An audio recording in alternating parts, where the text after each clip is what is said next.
Now you should be able to hear me. And as I was saying, go a little early. I'm going to bring Mike in here. Once I kill my YouTube page so I don't hear myself. Let's see. So we are live. Kill that.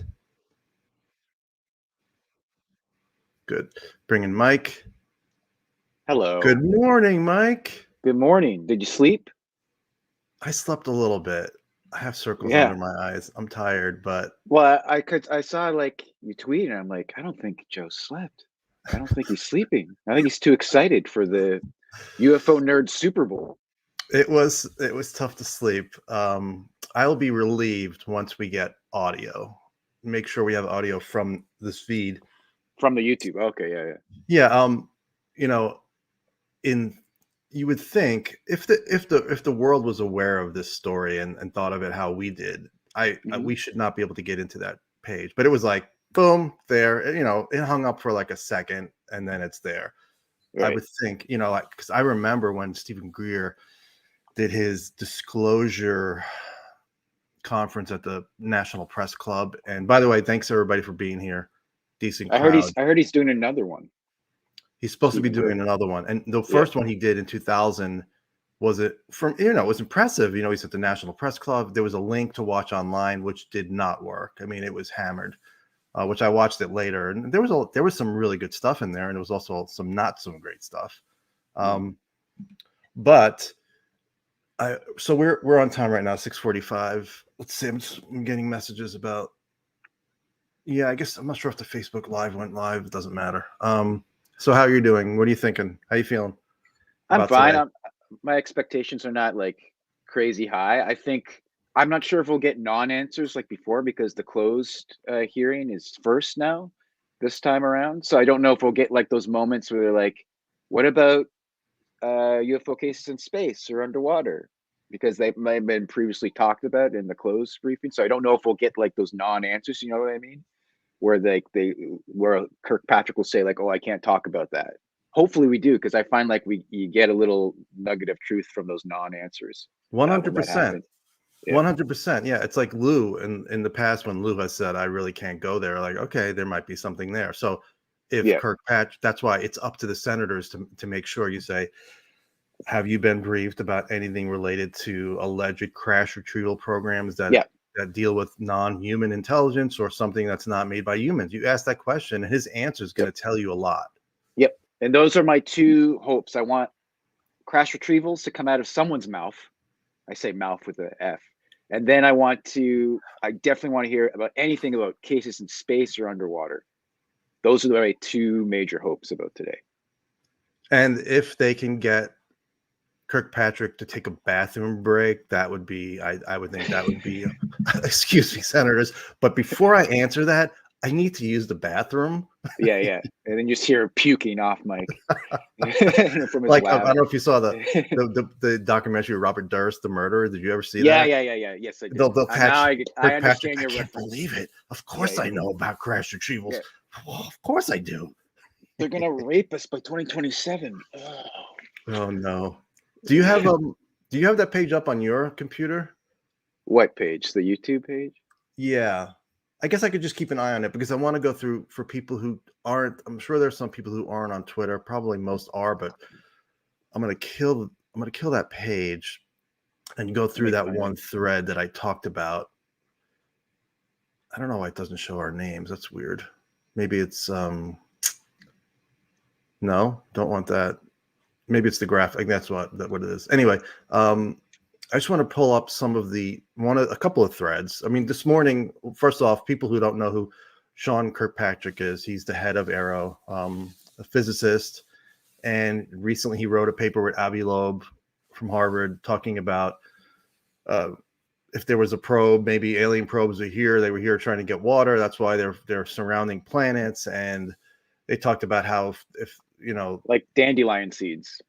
Yeah, but they also noted they would be unmanned, and they said that you would think we would see a fireball and sonic booms and parachutes. Yeah, and people who study UFOs know that people who see UFOs making these maneuvers, they do not see fireballs, they do not hear sonic booms. So a lot of people, including myself, were a little annoyed with that, but that Yeah. paper got a lot of traction.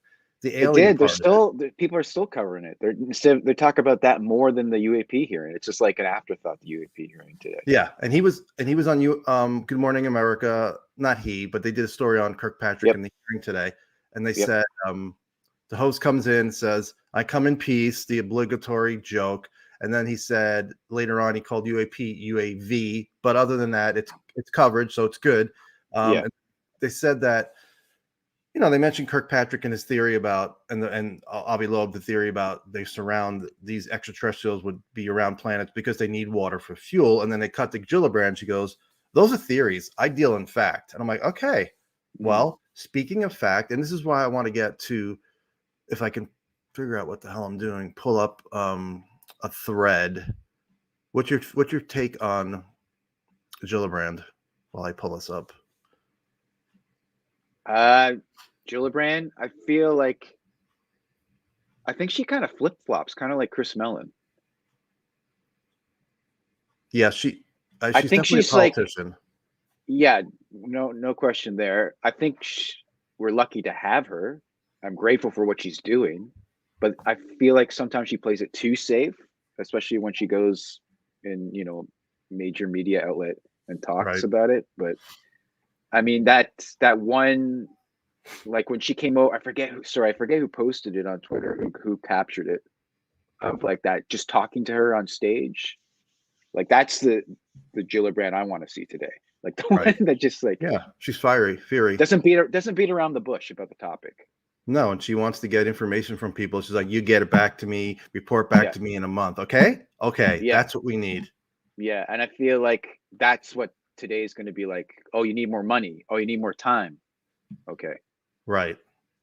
Let me just go with this thread. So this is a thread I made about what the latest was going on related to alleged whistleblowers, disclosure and contact. And I said, if this plays out like it's being portrayed, 2023 could be amazing.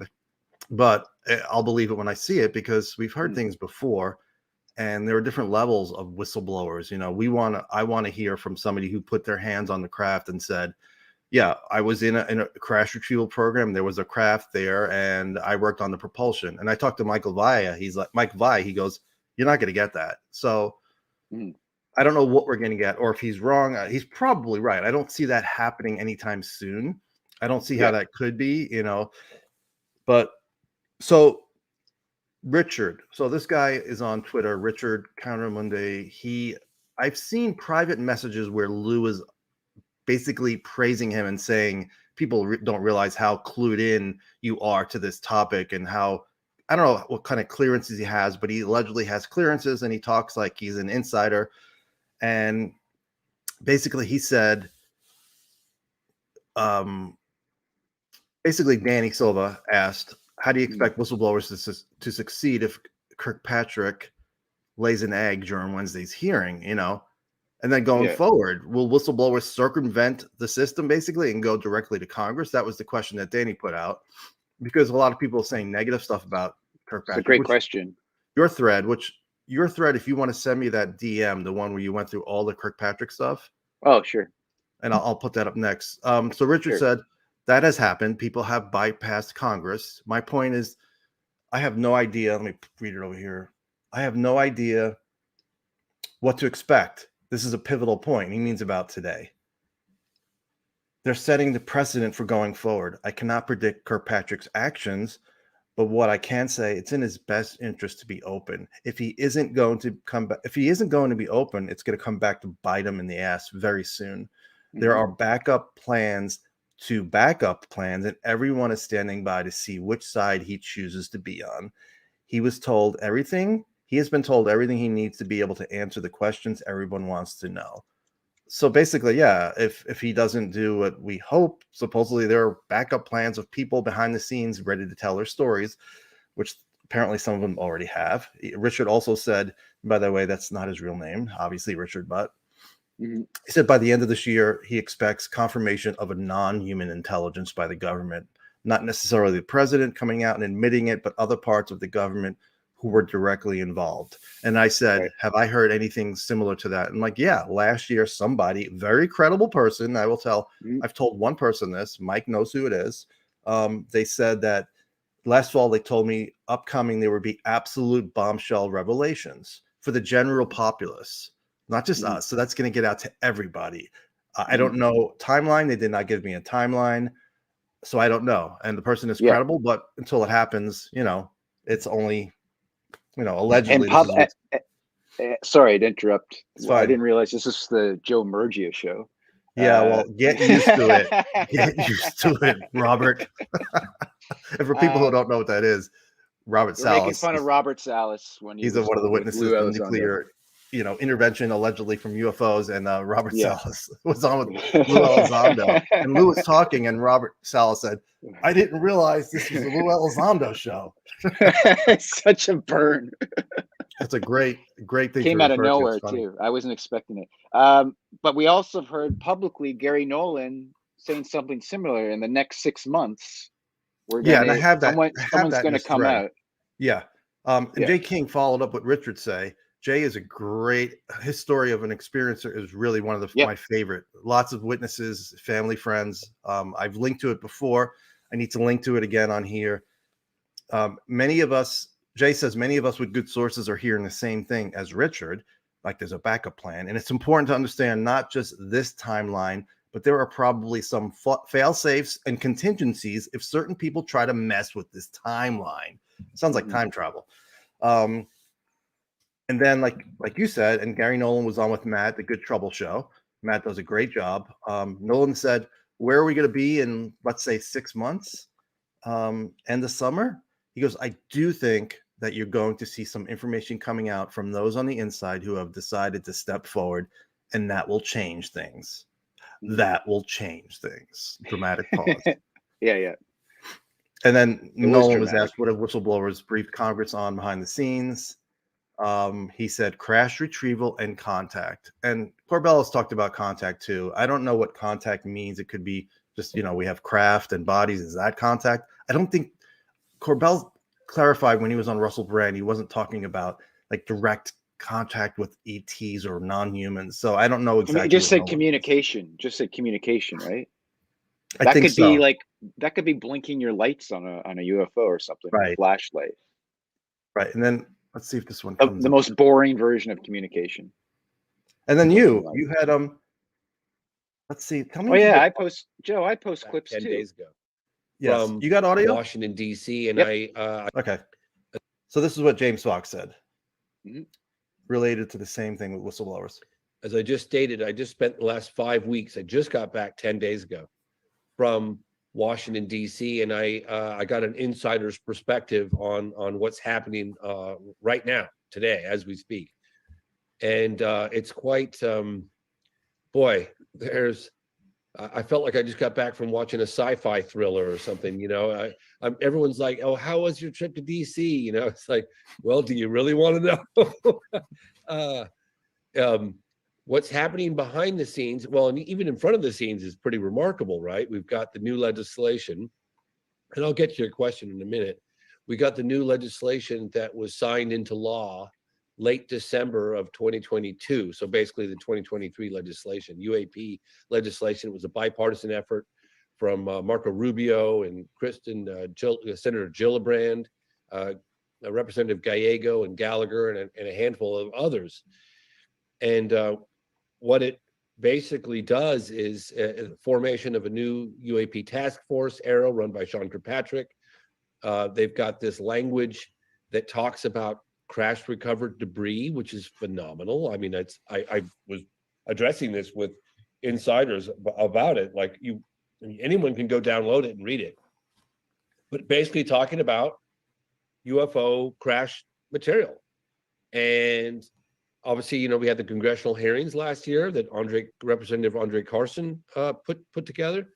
And there was the Wilson memo brought up crash material. There was previous cases with UFOs and nukes that we covered in the phenomenon. Don't know if they brought up Rendlesham Forest. I don't think they did, but that's also nuke related. And I met with intelligence folks that had just met with Kirkpatrick and met with Senate Intel, and they couldn't share every single detail because it was classified, but they did with them, sort of as a precautionary measure that if their testimony went in to AARO and never came out, they could have a backup plan going public and saying, look, I gave testimony to the Senate Intel, I gave testimony to, and what they're basically saying is that these programs exist, these reverse engineered programs exist.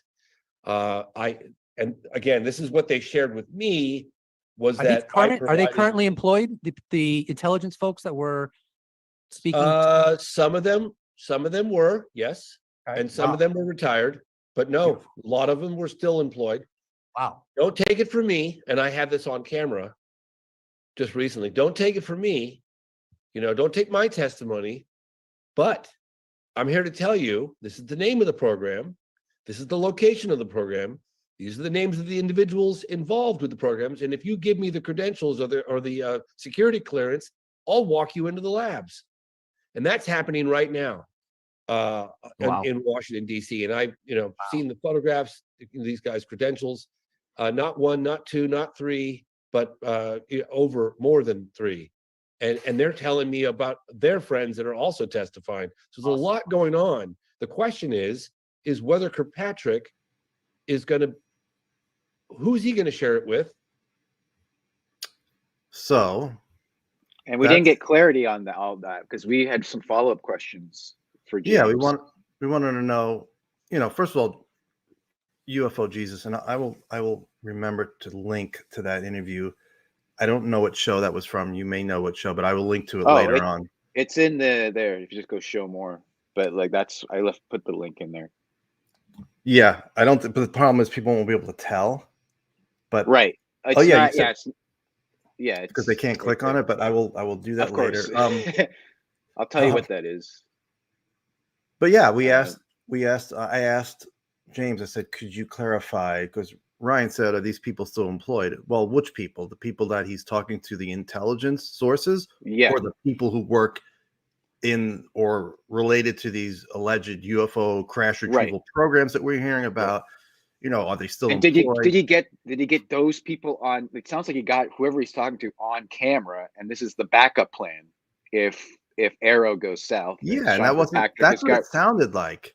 It sounded like he's got people who have touched these craft and worked on these craft on camera. And I don't know if sounds that's way the case. too good to be true. No, I don't know if it's the case yet.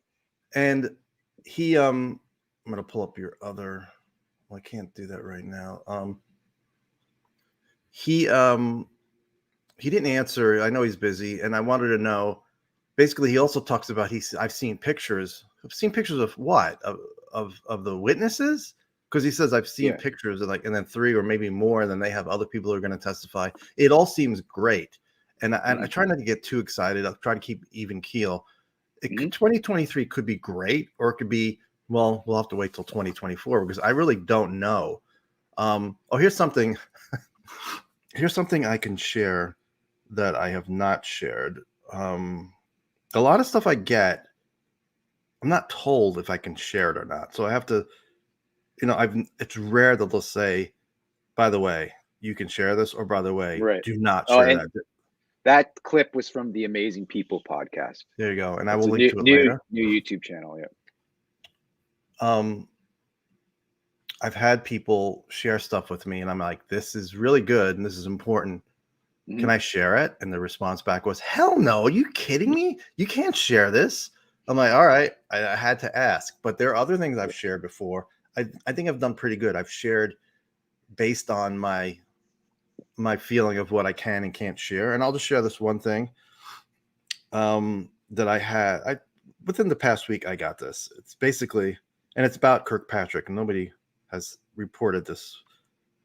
Let's see. It's about Kirkpatrick, and I'm trying to get the exact wording. So basically, somebody told me he's leaving AARO within the year. I don't know why. I don't know if he's doing that on his own to pursue other stuff. I don't know if it's true, but good source. We'll see. We're in April, so we'll see how long he stays on. You know, you would think if the guy was interested, like, which I'm going to pull up your stuff about Kirkpatrick, you would think if he's interested in the subject, this is something you wouldn't leave. And ever. you wouldn't write what he wrote in that paper, that draft paper with Avi Loeb. Exactly. No, exactly. So things don't line up. So either I don't know how it all can be right about the list we're about to show. Someone's wrong. It sounds like something's wrong with this. Something's wrong. If you want to go through this now. Okay, sure. Let me pull it up on my screen. But yeah, it's on their screen. So these are the things. I just collected the things that and statements that have been said over the past month or two about Sean Kirkpatrick, because we've never heard him talk publicly, right? At all. I don't know if they released audio of that. Okay. That meeting the press event he had. Right. Okay. So this is like just what we've heard through interviews. So number one is he's met with more than 3 unknown whistleblowers, and that's according to George Knapp and James Fox, the clip we just watched just now. And when we say unknown whistleblowers, we don't mean Bob Jacobs and Robert Salas.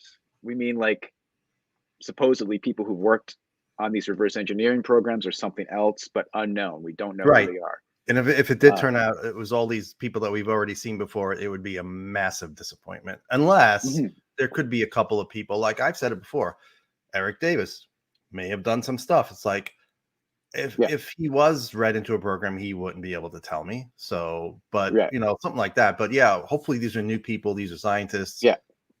So that's my understanding. It's unknown. We've never met these people. Okay. Number 2 is he's not physically showing up for work, and he's doing the bare minimum with his position at AARO, according to Matt Ford from the Good Trouble show. So that's not good. And that kind of lines up with like the whole he's leaving in a year too.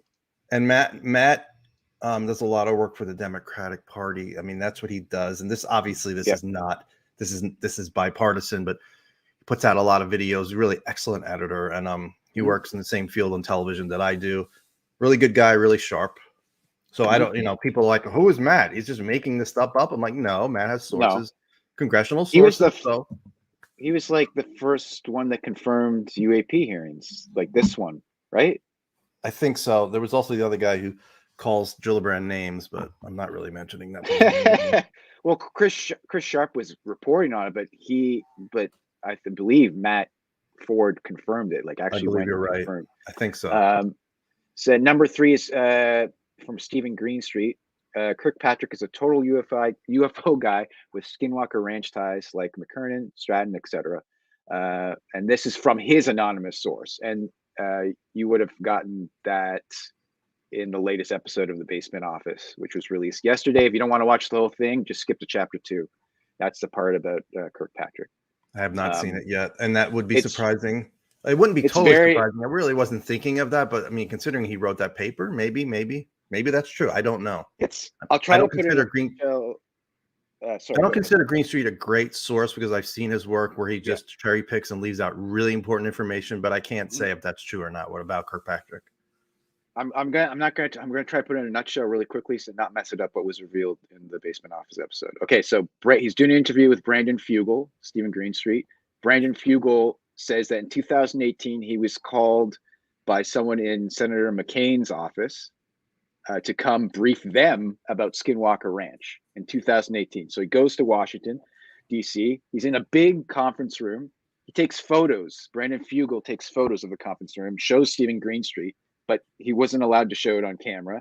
Stephen Greenstreet recognizes 3 people: Hal Puthoff, Sean Kirkpatrick, and Brennan McKernan, he was briefly the director of the UAP task force. Right, when Jay Stratton left, McKernan took over. Yeah, he was like in between there. So those 3 guys in 2018, and basically, according to Greenstreet's anonymous source, Kirkpatrick said to Brandon Fugel that you can skip the part or you can stop trying to convince us the reality of UFOs, because we know about it. We know it's real.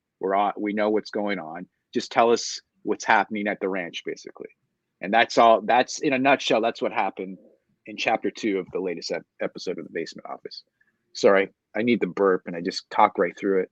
I don't know why I did that. Happens a lot. On I to be here all day. I just pushed right through the burp. It was terrible. So number 4, he's reached out to, Sean Kirkpatrick has reached out to Eric Davis for an interview, and he's also going to try to interview Admiral Tom Wilson, according to Danny Sheehan.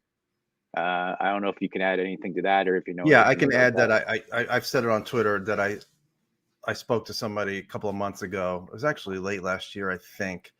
And they said, he goes, this is secondhand information, but from what I'm hearing, Admiral Wilson was told about the whistleblower language and if he would like to speak to AARO. And he said, contact my lawyer. And I told this person, I'm like, you know what? I don't blame the guy. I mean, it's the biggest, if we really have what allegedly is in the, if we really have an intact craft not made by human hands, and he has some information about that, and and I've heard stories about intimidation going on behind the scenes. Why would he want to mess with that? Why would he want to bring that upon his family? So I understand that. I also understand it's the most important story in the history of humanity, if it's true. But the story can be told without Wilson. Wilson's really cool, and I would love to tell a certain few people who think Wilson is telling the truth when he says he didn't meet with Eric Davis. That I would love to see Wilson up there saying, I had to lie. I had to lie, because the program is classified. It's a waived, unacknowledged special access program. So yeah, I had to lie. I would love to get that out there, but we don't need the story to be told. He does not need to be part of it. We need the people in the programs. And now I'm rambling. So anyway, that's what I've heard about that. So I don't know if I'm sure Kirkpatrick would love to speak with Wilson, but he's not a main guy. You want the people in the programs, whether or not he has or not yet. I don't know. Yeah, because at most he can give him like, yes, I tried to get access, but I could get access. Or, okay. Unless he got access after. But, right. That's possible too. Yeah. So number 5, this is from Gary Nolan.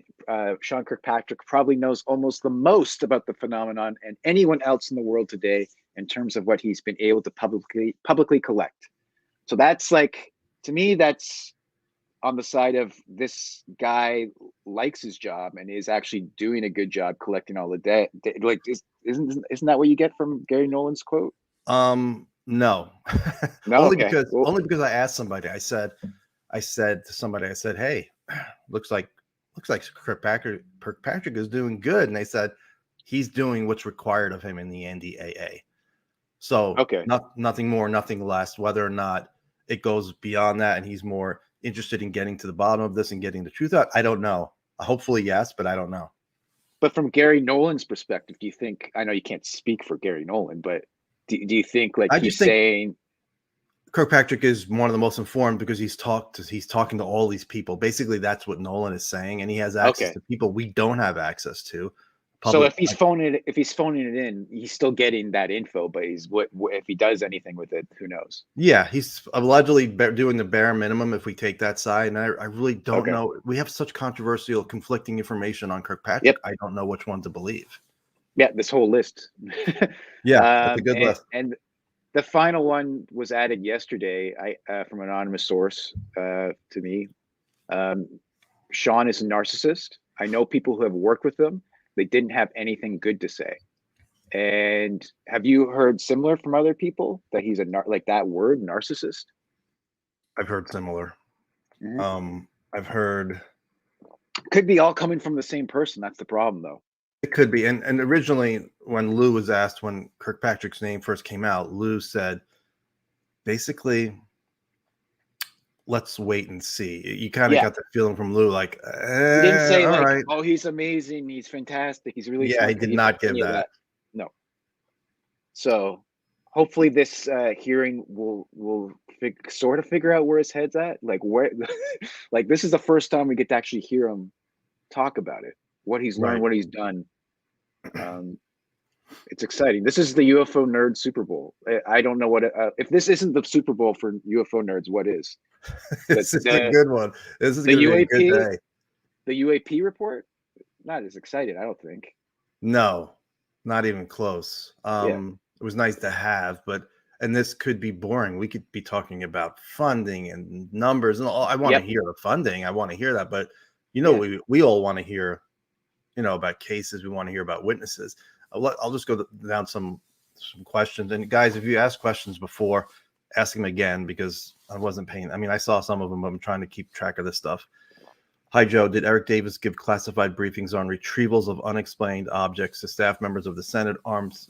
As far as I know, yes. I mean, the New York Times reported that, and Chris Mellon basically confirmed that he was up on the Hill, Capitol Hill, with Eric Davis, because I've heard the quote so many times from Mellon when he was on the Michael Schmirkana show on CNN, and he's like, yeah, he basically, from what I understand and what Mellon said, Eric Davis told him enough information that if they wanted to try to find out if these programs existed, they had that information. And now, as James Fox is saying, now the witnesses are going in there and saying, here you go. It's right here. It's hidden here. When I say hidden, I mean paperwork-wise, because this program, alleged programs have been found before. Allegedly, basically, Admiral Wilson was, before Admiral Wilson, I think it was 77. I forget the guy's name right off bat, but they talked about it in loose threads. They brought him up. And then in the Jacques Vallée Forbidden Science Volume 5, they talked about how in the 70s there was a guy who actually got access. There was an audit going on, which was mentioned in the Wilson Davis documents. And there was a man who was allowed in, and he actually saw, do you remember, it was General Shaheen? And it was General John/Jack Shaheen. He was allowed in, and he touched the craft. Allegedly. That was 77 or 78. And then it wasn't found again until Admiral Wilson found it, allegedly. And we went there and they told him, yes, we're a crash retrieval program, but we're not going to let you in. And now person X, who I know who person X is, supposedly, I was told who person X is, found it again not too long ago. And that was confirmed by another person who I apparently know or have met. So where was I going with this? Oh yeah, so the information is there, and then James Fox says, yeah, they know where to go. You just have to give me the credentials to go and show you. But that's the problem, Mike. That's the problem. Who has the credentials? Who's going to get the credentials to go in? Oh yeah, here it is. Yeah. We haven't seen it. I haven't seen it. They haven't seen it. And is that credentials for the individual to get in who's leaking this info or communicating this info, or is that a clearance to bring guests into the facility? Yeah, like, isn't that two different things? Like, yeah, and you're gonna have to get credentials and for both. Otherwise, it's, oh yeah, I can go in, but you can't. But if they actually work in these programs, are in this facility daily, it's really the clearance for the guests, right? Right, but it sounded like the person. See, that's what tells us. That's what tells us the person James Fox was talking about was not a person who worked in the program, because they said, they're telling Congress, it seems like, hey, I can show you where this is. Yeah. But you need to get me the clearance. Right. Problem is, what if they do get Congress the clearance and this person gets clearance, a couple of congressional members, Rubio and Gillibrand, they go and it's not there. It's like, sorry, it was here yesterday. Mm-hmm. And then that, we haven't talked up. We haven't. That would be the end. That would be a major problem if that happened. If they moved it. I'm trying to see what other questions people have. Supposedly this is on C-SPAN. I didn't find last night. I was trying to find a C-SPAN link or a schedule, and I did not find it. Yes. We will be streaming it. I have the channel up, and it's still going. It's not hung up at all. It's just. I'll pull it up again. So yes, we will be streaming it, and for the most part, we'll just be sitting here watching with you guys and try to find places where we can jump in. I don't want to interfere with the hearing. So Mike, when did you first get into the subject? That's a lot of people don't. I didn't even know that until you told me a couple of weeks ago. When I was a kid, probably late 80s. I guess Unsolved Mysteries did it with Robert Stack in a trench coat. What happened next was unbelievable. Oh my God, that voice. And once I learned the concept of alien abductions, I couldn't sleep at night. I was scared. And that's when I really got into the topic. I've never had an experience. I've never seen a UFO. Nothing strange has ever happened to me in my entire life. I'm 41 years old. Nothing. Not even precognitive dreams or anything like that? Nope. Damn. Haven't been Why called are you for here? jury. I don't know. I haven't been called for jury duty. Nothing. Jeez, I did not know that. I want to see so many. So I guess I'm odd in that way, because there's most people on UFO Twitter are either like hardcore skeptics or like something's happened to them. Yeah. And they know. But me, I think some people are telling the truth about their stories. That makes sense. I agree. My thing was, I read Whitley Strieber's Communion in 96 or 97, and I woke up on the couch after starting to read it, and I couldn't move. I was paralyzed. I was vibrating, and I'm like, oh my God, the aliens are coming to take me. And it probably just was sleep paralysis related to out-of-body experiences, or just physical sleep paralysis if you don't believe in that. But anyway, that got me going down the path. But I had some interest before. I saw Close Encounters in the theater when I was younger, and I had some precognitive dreams about, like in 7th or 8th grade, like this girl I had a big crush on. I had a dream her mom died, and then the next day I came in, her mom had died, and I knew nothing about her family. But back then I didn't even think, wow, that was precognitive. I didn't think anything of it. I'm like, oh well, that's interesting. Yeah. But and yeah, during your sleep paralysis, you didn't see anything, like any shadow figures? I didn't see anything. I couldn't move. It was vibrating. I heard a high, heard a high pitch in my ear. But once I struggled out of it, the next morning, I'm like, you know what? I had decided before that happened. It's kind of interesting. I had decided not to read the rest of Communion because it was too scary. I was living alone. I was like, do I really want to read this? No, I don't want to read this, because I didn't realize what it was about exactly. And then, so that happened. And then I'm like, I broke out of the sleep paralysis the next day. I'm like, I'm going to take that as a sign to finish reading Communion. And then I read it and I loved it. And I just started buying books, all of his other books and every other New Age books and channeled books. And I had no filter whatsoever. Really naive. I just bought into everything, but it was good because then later on it was helped me develop some discernment, which some people would argue I still don't have. No, I didn't agree with that. I went at the end of that. I'm just saying some people would say that I believe everything, which I don't. I'm open. I tweet that all the time. I like Joe Mergia believes everything. And it's hidden. You don't see it. Our friend Charlie has said that about me before. I'm like, I don't believe everything. Yeah. Charlie, I pissed him off this morning, or he's upset with me. Because Jeremy Corbell tweeted me. He's like, you're part of the cult now, he says. I saw Jeremy retweet you. That was good. Yeah. I don't know if he's mad that I shared too many clips or whatever. He's happy. I can't tell. By the way, follow Mike. You should have my Twitter handles on my name. You should see it below my name. Maybe not. It'll be there when I pull this down. But if you want to stay up to date on all the videos, and he's not just a video guy. Mike has really good takes. And we talk privately about stuff. Privately about stuff. Yeah, because I know you doubt yourself and just think you're an editor, and somebody else called you an editor, which is they don't know you. So. You do, yeah. But don't undersell yourself. Okay. Wilson didn't just find the projects. Dr. Stephen Greer is the one who briefed him on the names of the USAPs and the locations. Except I didn't find, but somebody told me that information that Greer provided him was not used in finding the programs or program. And if you read the Wilson Davis documents, there's not one mention of Greer, those NRO document that John Greenwald has made a big deal about and thinks that I have now, he says it's fake and now I'm disowning. I'm like, I never made a big deal about that NRO document. I thought it played a role, but I was told it played no role in Wilson going to look for this program and then finding it. It's just, it doesn't, if he found the program, that's really all that matters. I like details too. I love details and I don't want to, if I was wrong about something, I will say, and I was wrong about giving, if the person who told me that is right, I was wrong about giving Greer credit for that, but I'll give Greer 100% credit for getting that.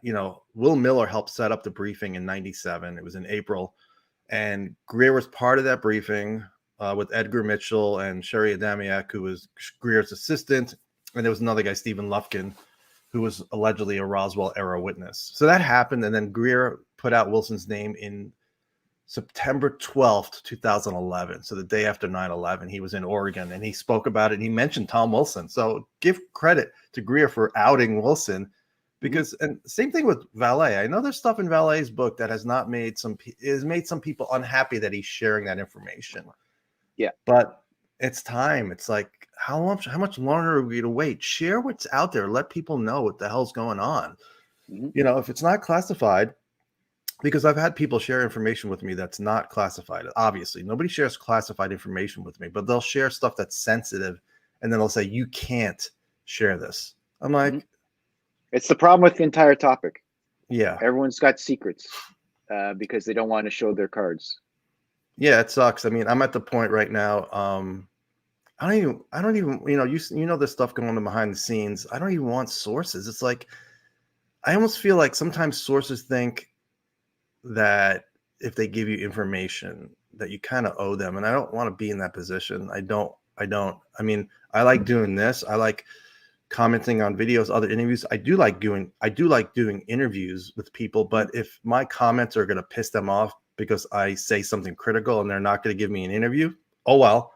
I don't want to do that. I don't want to have to kiss butt and not say something that's on my mind. But I've been like this since the day I started. I usually don't bite my tongue, which gets me in trouble with some people. But no. Sometimes you should, but you don't.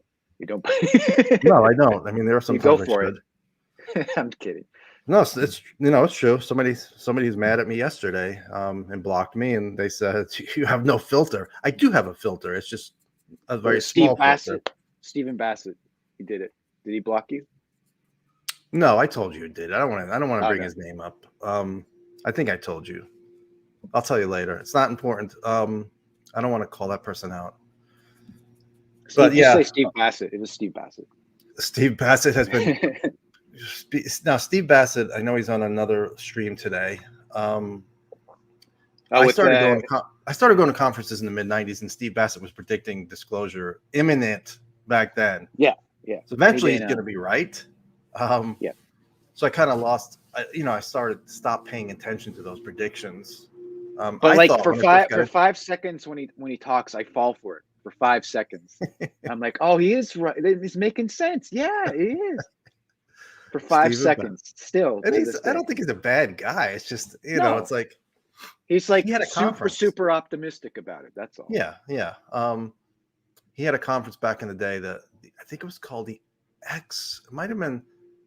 I'm not sure if it's the X conference, but it was right outside of Washington. I was living in New York at the time. So if I was living in New York now, I would definitely try to go to this hearing. I saw one guy, alien scientist, Jeremy, I forget his name. He is there today. Yeah. And Hey Luke over there. Luke. Oh yeah, that's right. I saw him pop up too. I'm not sure. It'd be great if they were able to take questions from like at a city council meeting. You have 3 minutes to ask a question. That's the way it should be. Yeah. Give the audience, the general public. Or like Tim Burchett goes up there.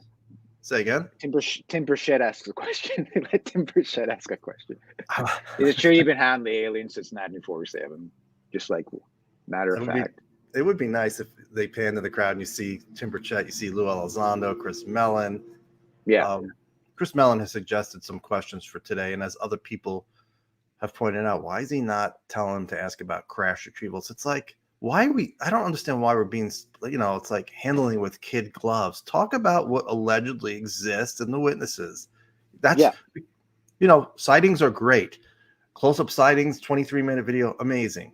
But crash retrievals, if we have partially intact craft or intact craft, it's game over. If we have bodies and they say these are not humans that we know of, maybe they're future humans. I don't know. By the way, earlier I mentioned time travel. I was kidding around with Jay King saying something about a timeline. He wasn't referring to time travel. I was just making a joke. Stephen Bassett is the single most optimistic UFO person. Yes, he is. That's a really nice way of saying it. Yes. I'll cover this one more time. Yes, he did send the document, but my source, good source, told me that they did not use the document to find the programs. And if you look at Wilson Davis, there's no mention of that document. Whatever. Even if, all right, let's say Greer did give him the document. All right, credit to him. I'm just telling you, my information says no, but I'm not gonna get on Greer because of that. I'll get on Greer because of other stuff, but not that. Do you know Greer's uncle helped build the lunar lander module that got men? Do you know that? And then he's 8% Cherokee. I bet you didn't know that. No, but I know that he's a small town emergency room doctor from North Carolina. That's right. What does this person say? You could say whatever you want about Greer, but I know he's legit. And I work almost 30 years on the subject without hyping everything. This guy's smart and have a plan. Yeah, I think Greer is very smart. There's a lot of stuff I disagree with him on. Yep. I think, yeah. Don't throw the baby out with the bathwater. No, he had some good stuff. I definitely do not reject things when I hear Greer said it. I want to hear what he said before. One of the most important things I heard him say, and I don't think he was making this up, but I don't know. He goes, Danny Sheehan, who represents Lou Elizondo.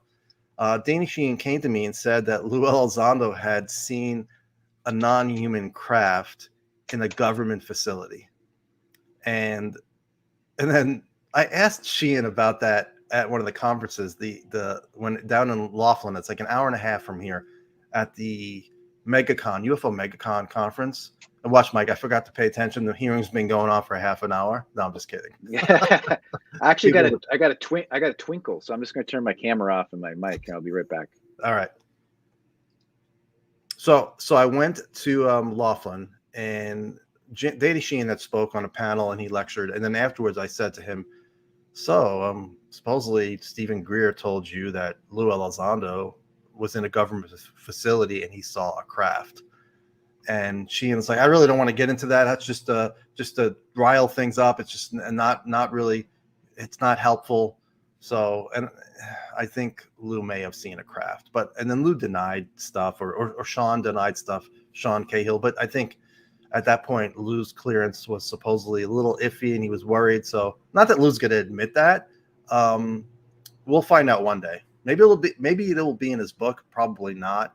If that happened, it's funny that Danny Sheehan, if he found out from Lou, and then Danny ran to Greer and said, "You're not going to believe what I heard. Lou was in a facility. He saw a craft."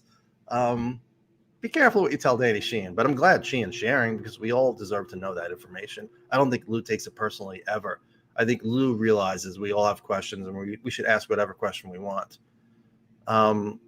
Yeah, I remember Daryl Sims on the scene a long time ago I think he was using, what is that? A black light to see certain marks on abductees, but I haven't heard from him in a while. My views on Bob Lazar, I did a blog on ufojoe.net. If you search Lazar, you'll find it. I was 50-50 in that blog. I'm still 50-50. Eric Davis thinks he's a liar. Other people think he's a liar. George Knapp and Corbell believe him. Other people believe him. If you ask ufology, it just brings out everybody from both sides, and they'll yell at you from both sides. And so I don't really bring it up too much. So I don't know. Maybe. Let him testify in front of Congress under oath. Will Kirkpatrick also see documents about Roswell? I would think, I don't know what kind of clearances he has. I mean, Travis Taylor, during the Alien Con interview that Knapp did with Taylor and Jay Stratton, who ran the UAP task force, said that the person who replaced Jay Stratton, and Jay Stratton was the civilian equivalent of a 2-star admiral. He was getting things done. He had access to certain things that most people not at his level don't have. He said the person who replaced Stratton was like a full bird colonel, a lot lower. I don't know what Kirkpatrick's level of clearance is. I don't know any of that. So I don't know if, there's been Facebook tweets where Eric Davis talks about certain documents in Roswell, and Eric Davis had access and interest. That's the two things. If you're interested in the UFO subject and you have access with certain clearances, you can go look. Most people don't look. I think Eric Davis is one that looked. Can Kirkpatrick see those same documents? I don't know.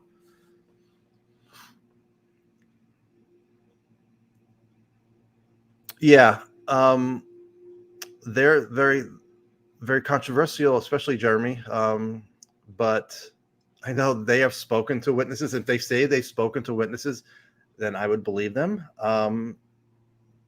I met my own witnesses. I talked about this. I don't know if I've talked about this on YouTube. but I met one of the whistleblowers last summer. At the time I met them, I did not know they were a whistleblower. I later found out. Very sharp person. They told me, what groups they thought were trying to keep disclosure from taking place. Chris, thank you very much for that. If Roswell's brought up as an event that did happen, it wasn't our tech. Hell yeah. You would think it is newsworthy. You still there, Mike? Yeah. Yeah. I think obviously if that's brought up today, I hope it is. I don't expect it, but you would think the media would be all over it. I mean, the media coverage has been really, we saw Brandon Fugel and Travis Taylor interviewed. Was it ABC that interviewed them? It was one of the networks. So, we're getting coverage, but we've gotten coverage before. So I really don't feel know like there was more coverage in the last hearing. We're talking about coverage and hearings, right? Definitely. Yeah, I think there's more in the first one. Yeah, Jeremy Rees, he is really anti-Lazar. He's also really anti-Corbell. He made a comment on Twitter that Jeremy Corbell must be working for the intelligence agencies. I think he said CIA, because how else can Jeremy afford his equipment? That was a comment that this Jeremy Rees made. So I'm like, all right, that's strike one. That's just not credible because Jeremy's equipment wasn't expensive. And then he said that Jeremy, what else he predicted, Jeremy Rees predicted, you know how to say his name? Rees? Might be Jeremy Rees. I think it's Rise, but I just say alien scientist. That's alien scientist Jeremy said that he made some prediction about some, I don't know if it was nuclear, but some major event. You need to get water and food. Make sure you get it. It's coming. And of course it didn't come. And then he said, I was just joking. So credibility wise, but I don't know what he said. I can't follow every podcast. Mike does a really good job following a lot of them, a lot more than I didn't watch. He's been on what's Burt Weinstein? Eric Weinstein? No, Eric Weinstein's brother. Burt? Oh, I don't know Burt. Hey, Burt. I don't know. Anyways, he was on Jeremy, Alien Scientist was on his podcast. I think it's Burt Weinstein. And then he was on the one that they're just talking about, Concrete. Okay. Yeah, I didn't watch either. Sorry. Bring no value to this. Too much stuff. I mean, it's a good thing that there's that much stuff, but it's really hard to keep up. And if you're working jobs like we do, it's even harder. You do an amazing job of keeping up. I can't do as much. You watch a lot. I do get burned out at times too. I'm like, all right. Because I watch it at 2 times speed, Joe. I watched it at 2 times speed. Is that what you do? Yeah, I could do it with everyone but Grant Cameron and Eric Davis because they talk too fast. I can't understand. Grant Cameron here. We're going to talk about disclosure. Yeah, disclosure. It's about consciousness, Joe. Consciousness. It's about consciousness. It's about consciousness. Aliens. Winnipeg. Game over. Yeah. Do you think there are?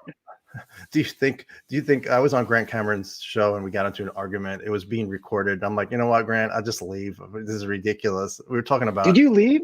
You left? I didn't. I didn't. Oh, okay. And I didn't really want that, and I didn't really want that put out. And then eventually they convinced me. I'm like, all right, put it out, whatever. What year was this? It was 2 or 3 years ago, and I was arguing with him about how this might be some negative stuff, and he's like, well, if you want to talk evil, think about the Americans using nuclear weapons and Nagasaki and Hiroshima, and it's just, I mean, there could be levels of evil though. Maybe the aliens are using hand grenades. I mean, just something less, obviously. You got to be open-minded about both sides, right? You can't just say like, they're all evil, they're all good, or they're all good. It's got to be a combo. I think that's a healthy way to look at it. And I think you agree with me. We don't know what the hell is going on. No, we don't know. I don't know. I mean, I have theories. I talk about simulation theory. I talk about reincarnation trap. I'll talk about anything, and it interests me. Yep. I don't know though. I even talk about theories that I don't like that they're future humans. I don't like that theory. I don't want that. That tells us there might be a problem. Like Back to the Future. Why are they so bad at communicating with the past us? So stupid. Why are they making themselves look like they're aliens? Supposedly. Why are they land on schoolyards and say hi to children if we know we don't listen to children? Exactly. Do you think there are unacknowledged SAPs, special access programs, on other anomalous programs? Afterlife, healing, supernatural abilities. The new book by ex-CIA guy with Havana syndrome sounds interesting. Yeah, what's his name? The new guy, the name for the book. Do you know his name? That new book that's coming out.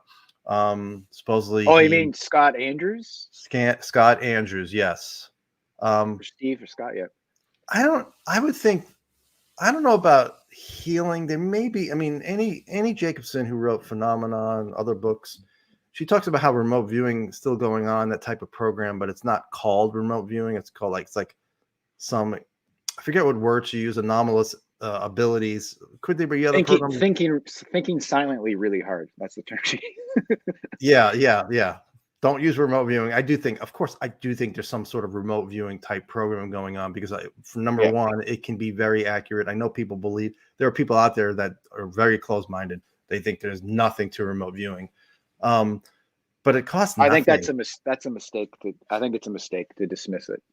Yeah, and I was open to it early on, and I took a class right away, and it was expensive. It was $1,000 for 3 days. Back then, I was working for the city of Tampa Television. I was making good money. I had vacation time. Of course, I quit 2 years before my pension to write and cover UFOs. Probably a mistake, but I really don't regret it now. But anyway, yeah, I took that class, and I did remote viewing, and I learned the method, and I was getting results, nothing mind-blowing, but little details. I'm like, how the hell did that come out when I knew nothing about the target? So yeah, I do think, I don't know about programs that are dealing with healing. I'm interested in healing with Bill Bankston, the most amazing scientist that I know, and I think more people should pay attention to him. Maybe SAPs in other governments too, not just necessarily American. There might be healing stuff in other governments, but not that I know.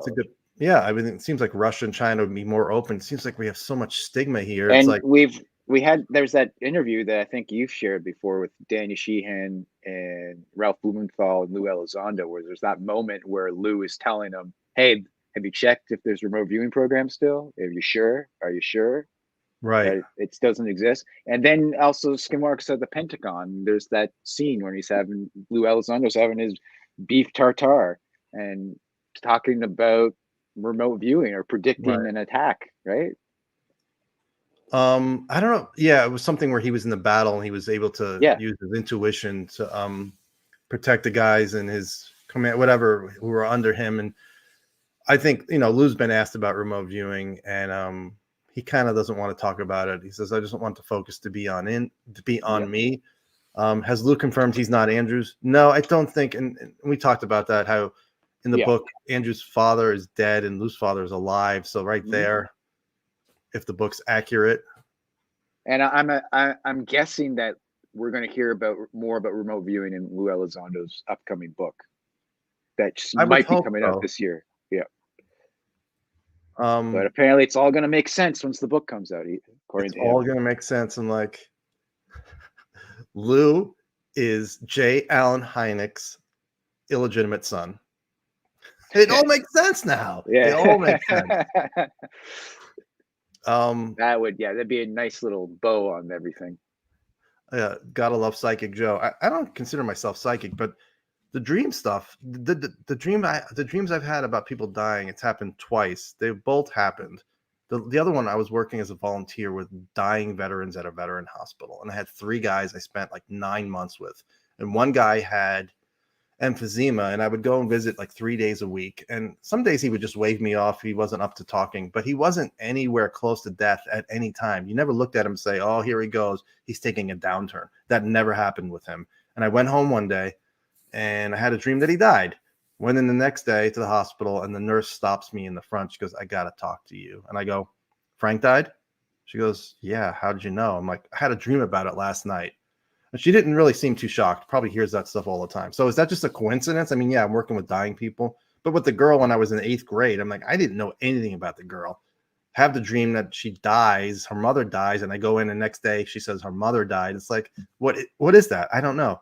I don't know. I'm not psychic. I think we all have that ability, the 6th sense. Some people have it really strong, like people like Joe McMonagle, Ingo Swann, people like that.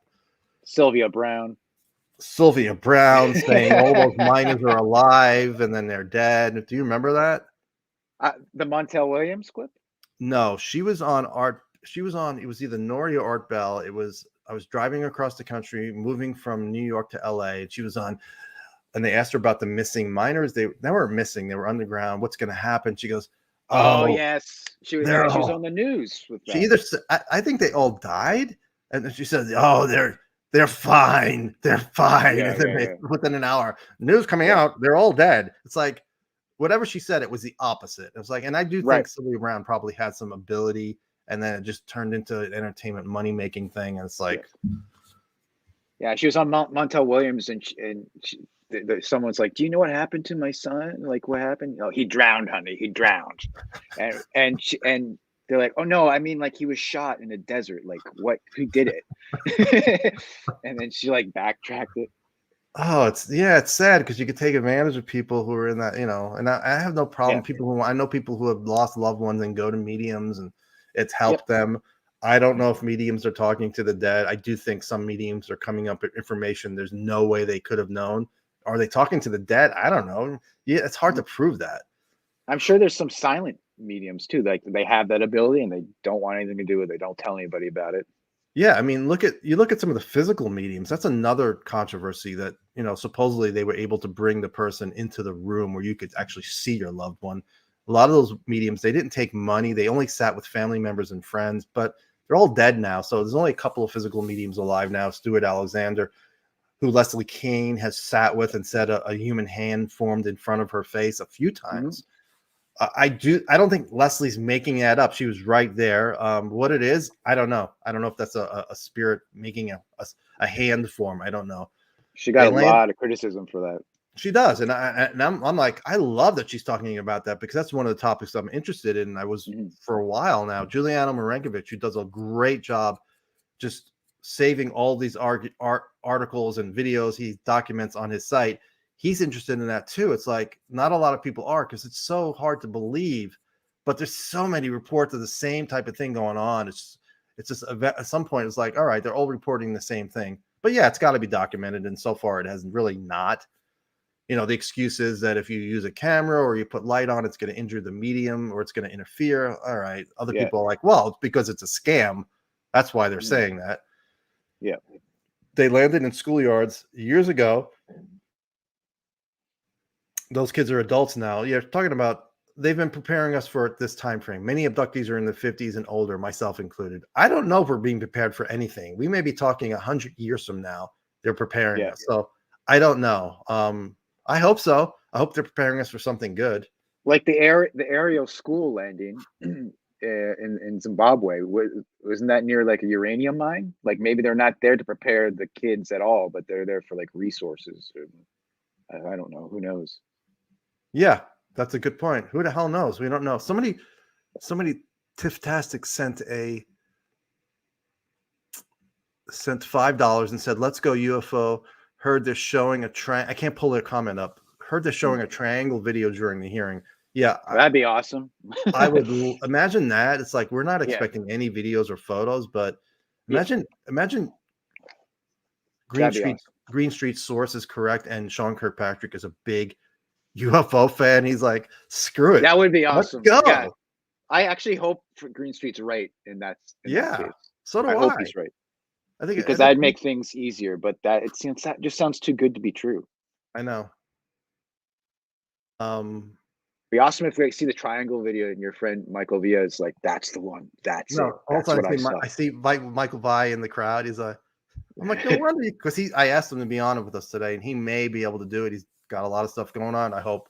I don't know if you know this name, but he was on Art Bell all the time, Major Ed Dames, and he would make these ridiculous predictions. Dr. Doom was his nickname. There's going to be a plant pathogen attached to the Hale-Bopp comet, and it's going to kill 90% of the planet. So you need to buy a lot of plant stuff and greens and make sure you're prepared. He would just make these ridiculous comments. I mean, I was so annoyed trying to show that I was trying to show that just not to trust him. I was trying to call on Art Bell, and I could never get in. So Dames was on a Hawaii radio show, really small show. So I called in there, and I kind of confronted him, but he brushed it off. He really hurt the reputation of remote viewing with his ridiculous predictions. Yeah. And now Uri Geller is doing the same. Uri Geller, who I think has real abilities, but he says things on Twitter. It's like, what the hell are you saying? Not just that, but like the videos he makes. it's like a clear CGI UFO, and he's like, "This is it." Like, come on. I know, it's bad. But then you tell him, and he's like, "Oh, interesting." So he doesn't like get mad. As long as you don't call him names, he's like, "Yeah, that's fake, Uri. This is why." And he's like, "Oh, interesting." He blocked UAP Mike because he commented on his shorts one time. He had really skinny legs. So he Oh my blocked. god! Nobody talks about Uri's legs. Yeah, no, don't the talk hearing. about him. I'm not sure that it's been canceled, but it's still, the time is. It could still be pointing. the classified version's probably still going. Yeah, right now they just wheeled the Roswell intact craft into the hearing room. Yeah. Everybody's taking pictures of it. They got the bodies in a little container, but we're not going to be able to see that.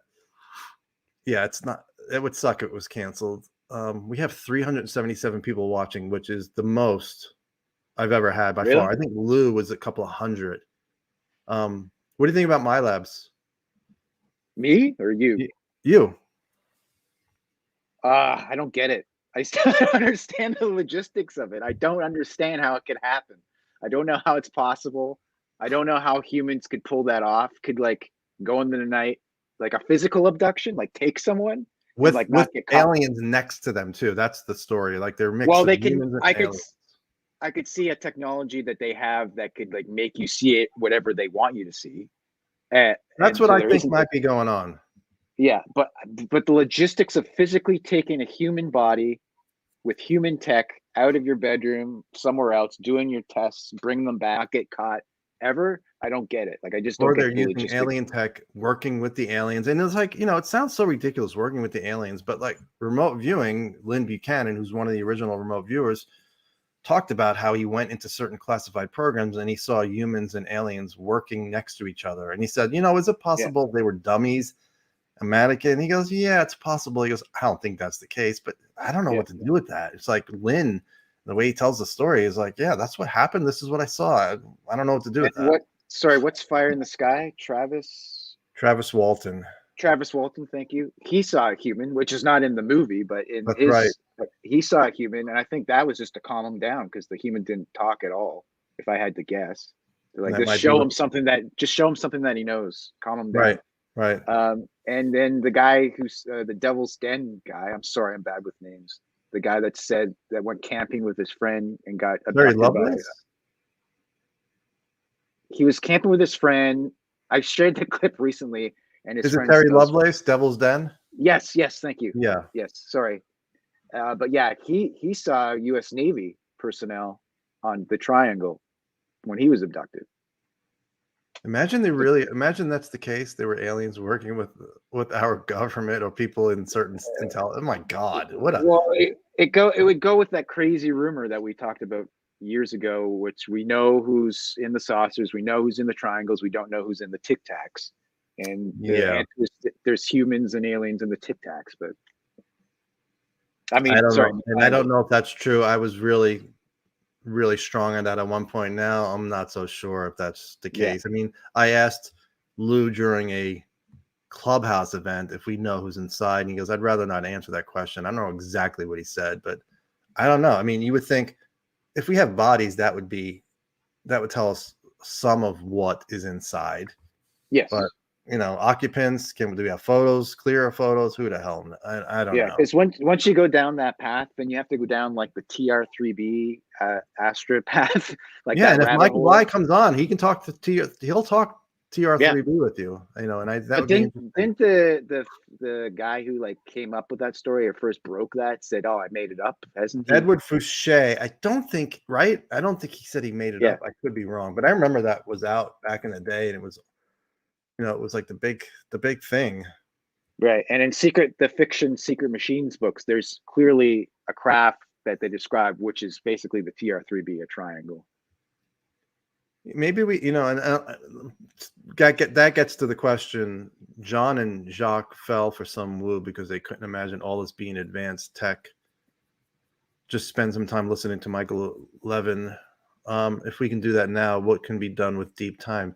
I'm open to some of this being our tech. I mean, and I know a lot of people get upset when I say we may have cracked gravity. There are people who believe we have. My favorite story, it's an anecdote, is Will Miller saying he spoke to his friend who worked at Area 51, and on the guy's last day, he came to Will and said, he goes, Will, I know, he goes, when you see craft that are making, 90-degree turns and traveling at Mach 15 or whatever, he goes, you think those are your extraterrestrial buddies. He goes, but they're not. And he walked away. So it's like, and that's only an anecdote.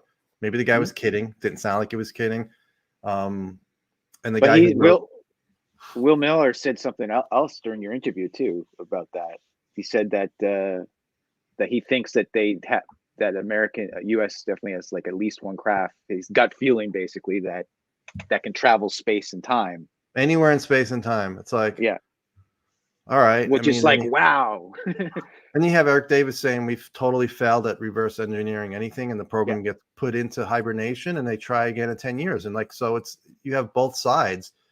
I don't know what to believe. I don't know. I mean, you have Nick Cook, who was the aviation editor for Jane's Defense Weekly, which is a really respected defense magazine. And he's like, I don't have the evidence or proof, but in my gut, I think we may have cracked gravity. So I don't know. It's like, and you got Michael Schratt going around with that article from the 50s saying this is the evidence, which is just an article in a magazine, but that's his evidence.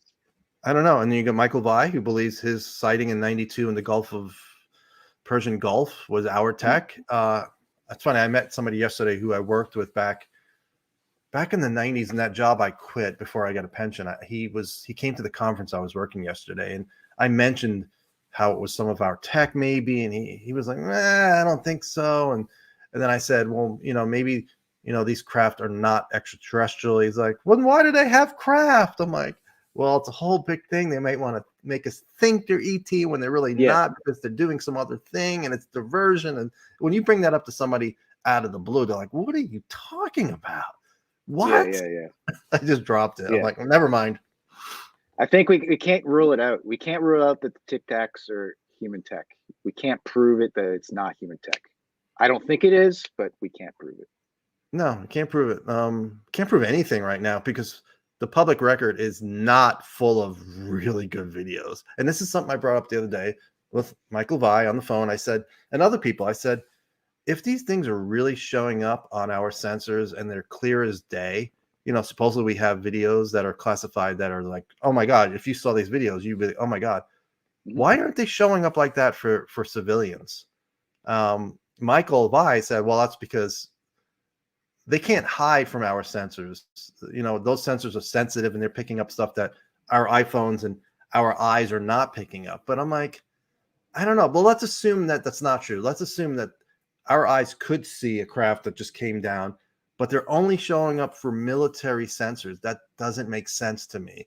It's like, why would they? It's like, do they just know that the military's not going to release that footage, so they don't give a crap? Like, well, they're not going to report it because the governments cover this up, so we could show up wherever we want in front of the military sensors.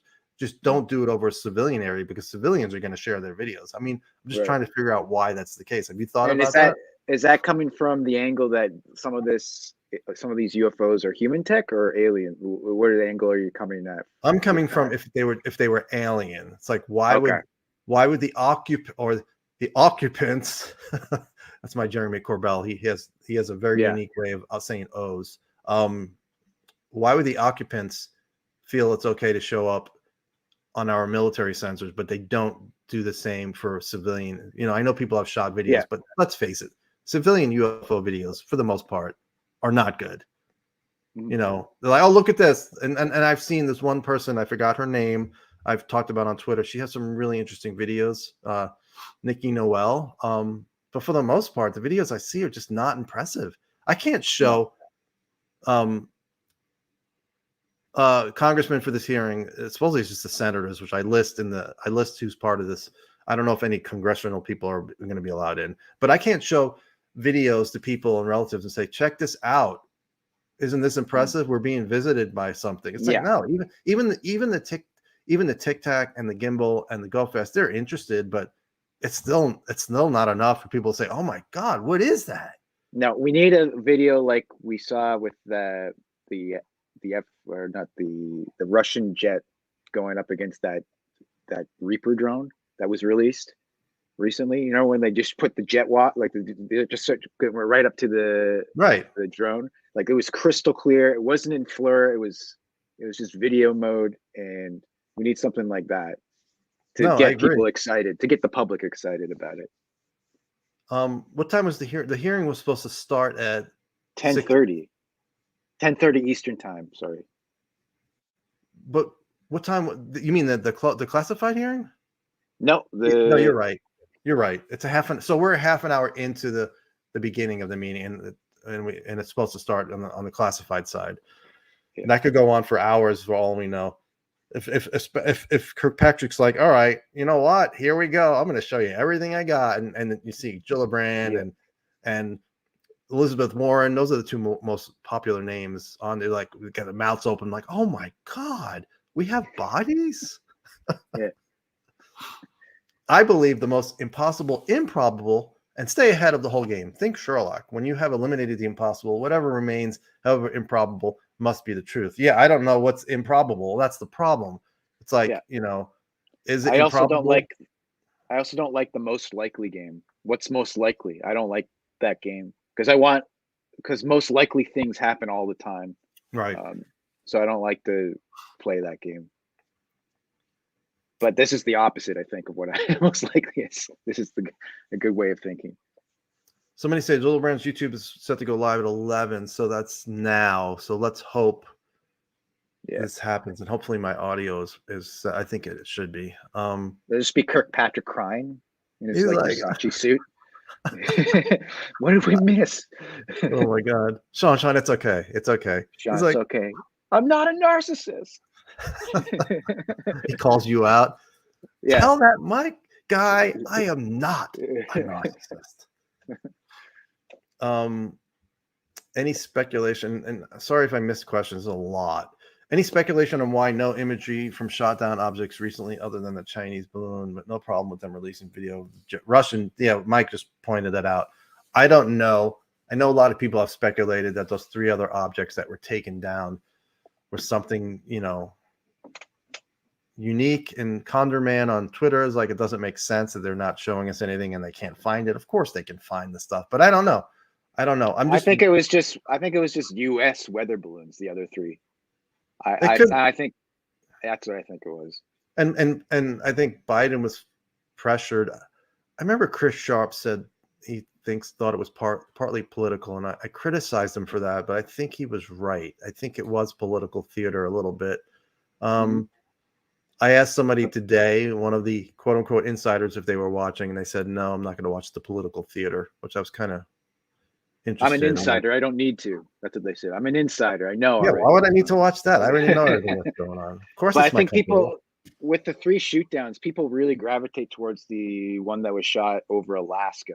That seems to be like Condor Man suggested that that's the special one that we should ask more questions about. Right. No, he's a really smart guy. I think he's an aerospace engineer. Yeah. Condor Man. Let's hope, or he's lying. Yeah, you don't know. I mean, I've never met him. I told him to stop by if he comes to Vegas. He says some fascinating things, though. I follow him on He Twitter. does. We've gotten into it a little bit on the black technology, whether or not, maybe the Tic Tac might be ours, and everybody's like, no. He's like, no way. I don't understand. They claim the FLIR 1 footage was a hoax. Then 10 years later, it was confirmed genuine images or videos like that are alone. Oh, so he's talking about how it was uploaded in 2007. And then and then everyone on Above Top Secret said where it was debunking it. So this is not real. And then it came out in the New York Times in 2007. And they still debunked it back then. And then I remember John Lear. I mean, I know John Lear in his later years was, I didn't agree with a lot of what he said, but he talked about how, he goes, oh, that audio's fake. You would never have pilots talking like that. I'm like, what are you talking about? Yeah. And I guess the FLIR 1 that we was publicly released mainstream didn't have any audio, but I guess maybe a version did at some point. I don't know. I don't know. We never heard Chad Underwood saying anything on that FLIR 1 video. No. And there was audio. They said it just didn't make it to that copy. Something happened where the audio didn't make it, but there was audio.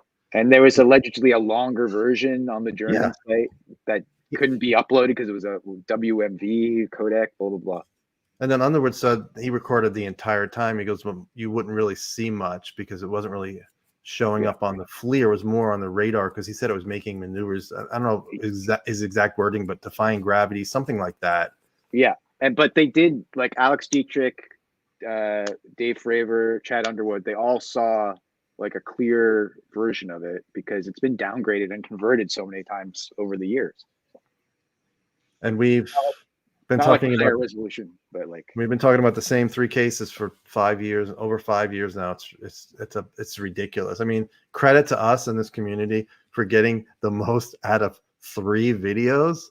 Yeah. But like, come on. I mean, you know, we have the Corbell videos too, but they're not government FLIR videos, and they're controversial. They're controversial also, the 2019 stuff. I do think 2019 is unknown. I'm not saying it's aliens. It could be black tech, but it's like, hopefully more people came out. You know, he interviewed a couple of witnesses, and more than a couple, but a couple allowed him to use their audio. There's more he's interviewed that they won't allow him to use interviews yet because they're either active duty or it can affect their jobs. And I know people get frustrated, but you can't blame these people. Who the hell wants to? They don't want to lose their jobs. I mean, yeah, you know. Yeah, people need to get real sometimes with that stuff. It's like Lou. I remember early on, people were like, Lou should just say everything and just come out and talk about everything. Really, he's talking about classified stuff and take a chance on going to prison. Come on. You know what I don't understand, Joe? You're saying like how we're obsessed with like the 3 videos. Is how come no one pays attention to the USS? To the what? The USS Ronald Reagan story, the 2004 when the big orb-like thing came down over US. This is no video. Yeah, I guess, but it's but it's like such a big story, though. It is. Dave Beatty's done so many witnesses. The one Dave Beatty's worked on, right? Yeah, he's done. Yeah, exactly. He's done excellent work on that. I met Dave in '90. We worked at a TV. Did you know that we worked at a TV station together? Yep. That's all he talks about. He DMs me and goes, "I worked with Joe in the '90s." And then we played in a band. Oh, did you? I didn't know that. Oh, you didn't know that? He played keyboard. I played drums. We did a lot of Rush. Does Rush have the most? You need the biggest drum set for Rush, don't you? Yes, but I didn't have that big drum set, so I pretended. Oh. Hurry up and wait. Exactly. And once we get going, it could be a 3-hour hearing, which I don't think. Yeah, I know. I was on a German show that it was like, I think I did 5 hours. I was the guest, but leading the way. Did you have a break? We didn't have a lot of breaks. The guy was really, really passionate, and he paid for the right to use the same music that Art Bell, basically whatever license for ASCAP and BMI, he paid for that license. But you have to make money to do that because it's expensive to do that. And then he didn't make money and he had to stop. It sucked, but he was doing really long shows. Yes, Rush is my favorite band. One of the top 3, and they're Canadian. So Mike has to like that, and he has to like hockey. Yep. That's for you, Mike. Oh, no, I'm married. Sorry. I'm married, and you wouldn't. Once you get to know me, you wouldn't like me. Trust me.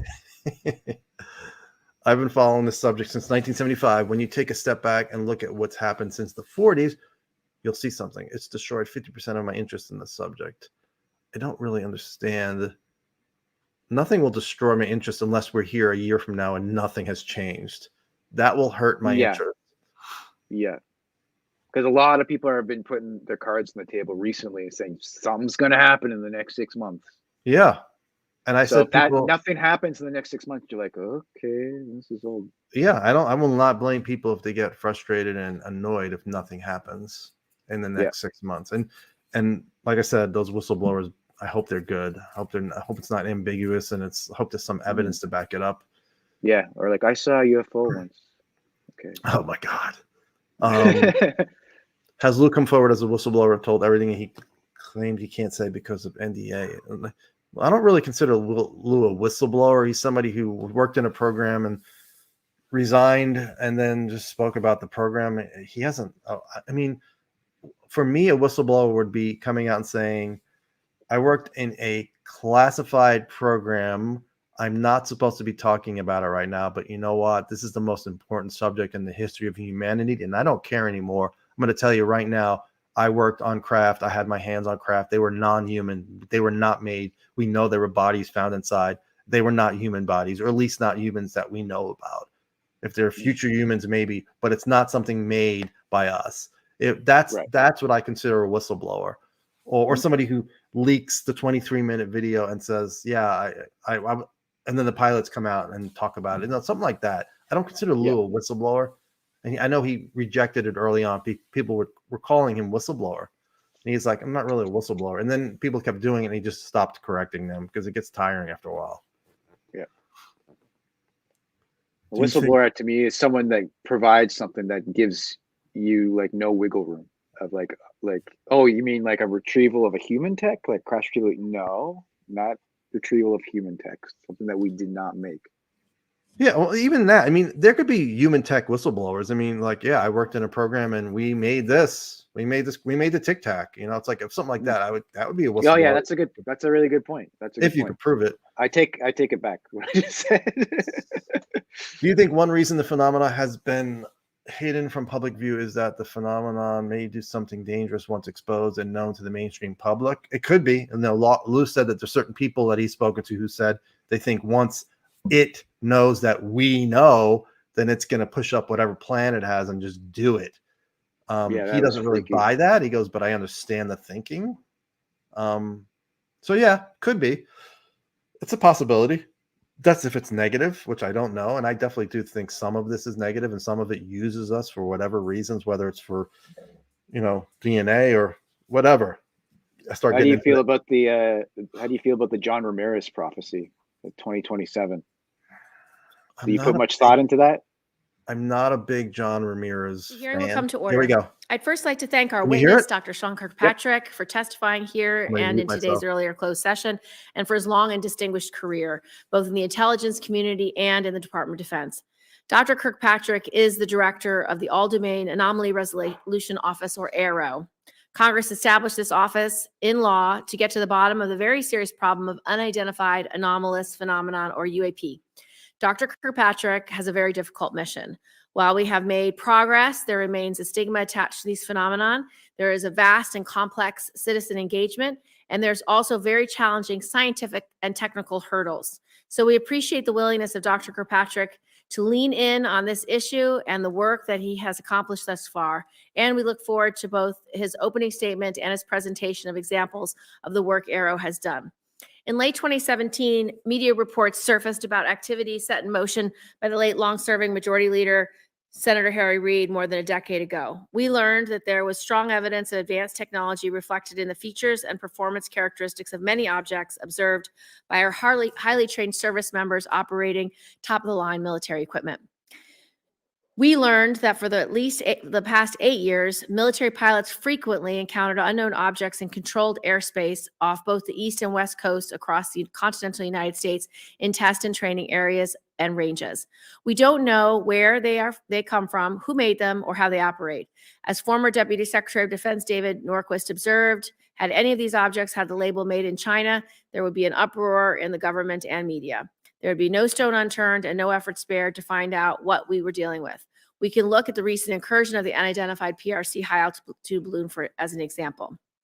But because of the UFO stigma, the response has been irresponsibly anemic and slow. Congress established AARO. We made it clear that we expect vigorous action. We added very substantial initial funding for the office, but despite our best efforts, the president's budget for fiscal years 23 and 24 requested only enough funding to defray the operating expenses of AARO. It included almost no funds to sustain the critical research and development necessary to support a serious investigation. It took a letter to Secretary Austin from Senator Rubio and me and 14 other senators to get the office temporary relief for the current fiscal year. In this hearing, I intend to probe a series of specific issues. In the recent incidents where multiple objects were shot down over North America, it seemed that Pentagon leadership did not turn to AARO office to play a leading role in advising the combatant commander. We need to know whether this will continue. We need to know whether the leadership in DoD will bring AARO into the decision-making process in a visible way. And we need to know what role AARO will play in interagency coordination after the NSC working group disbands. In the fiscal year 2023 National Defense and Intelligence Authorization Act Congress established a direct reporting chain from the AARO director to the Deputy Secretary of Defense. The role of the Office of the Undersecretary of Defense for Intelligence and Security is limited to providing administrative support. We need to know how this direction is being implemented. UAP are frequently observed flying in extremely high or very low speeds and come in various sizes and shapes. During the recent shootdowns over North America, DoD disclosed that filters on radar systems were adjusted to allow for detection and tracking of diverse sets of objects for the first time. While opening the aperture can overload the real-time analytic process, we cannot keep turning a blind eye to surveillance data that is critical to detecting and tracking UAP. We need to know whether Dr. Kirkpatrick can achieve the necessary control over sensor filters and the storage and access to raw surveillance data to find UAP anomalies. Finally, one of the tasks Congress set for AARO is serving as an open door for witnesses of UAP events or participants in government activities related to UAPs to come forward securely and disclose what they know without fear of retribution for any possible violations of previously signed non-disclosure agreements. Congress mandated that AARO set up a publicly discoverable and accessible process for safe disclosure. While we know that AARO has already conducted a significant number of interviews, many referred by Congress, we need to set up a public process and we need to know where that effort stands.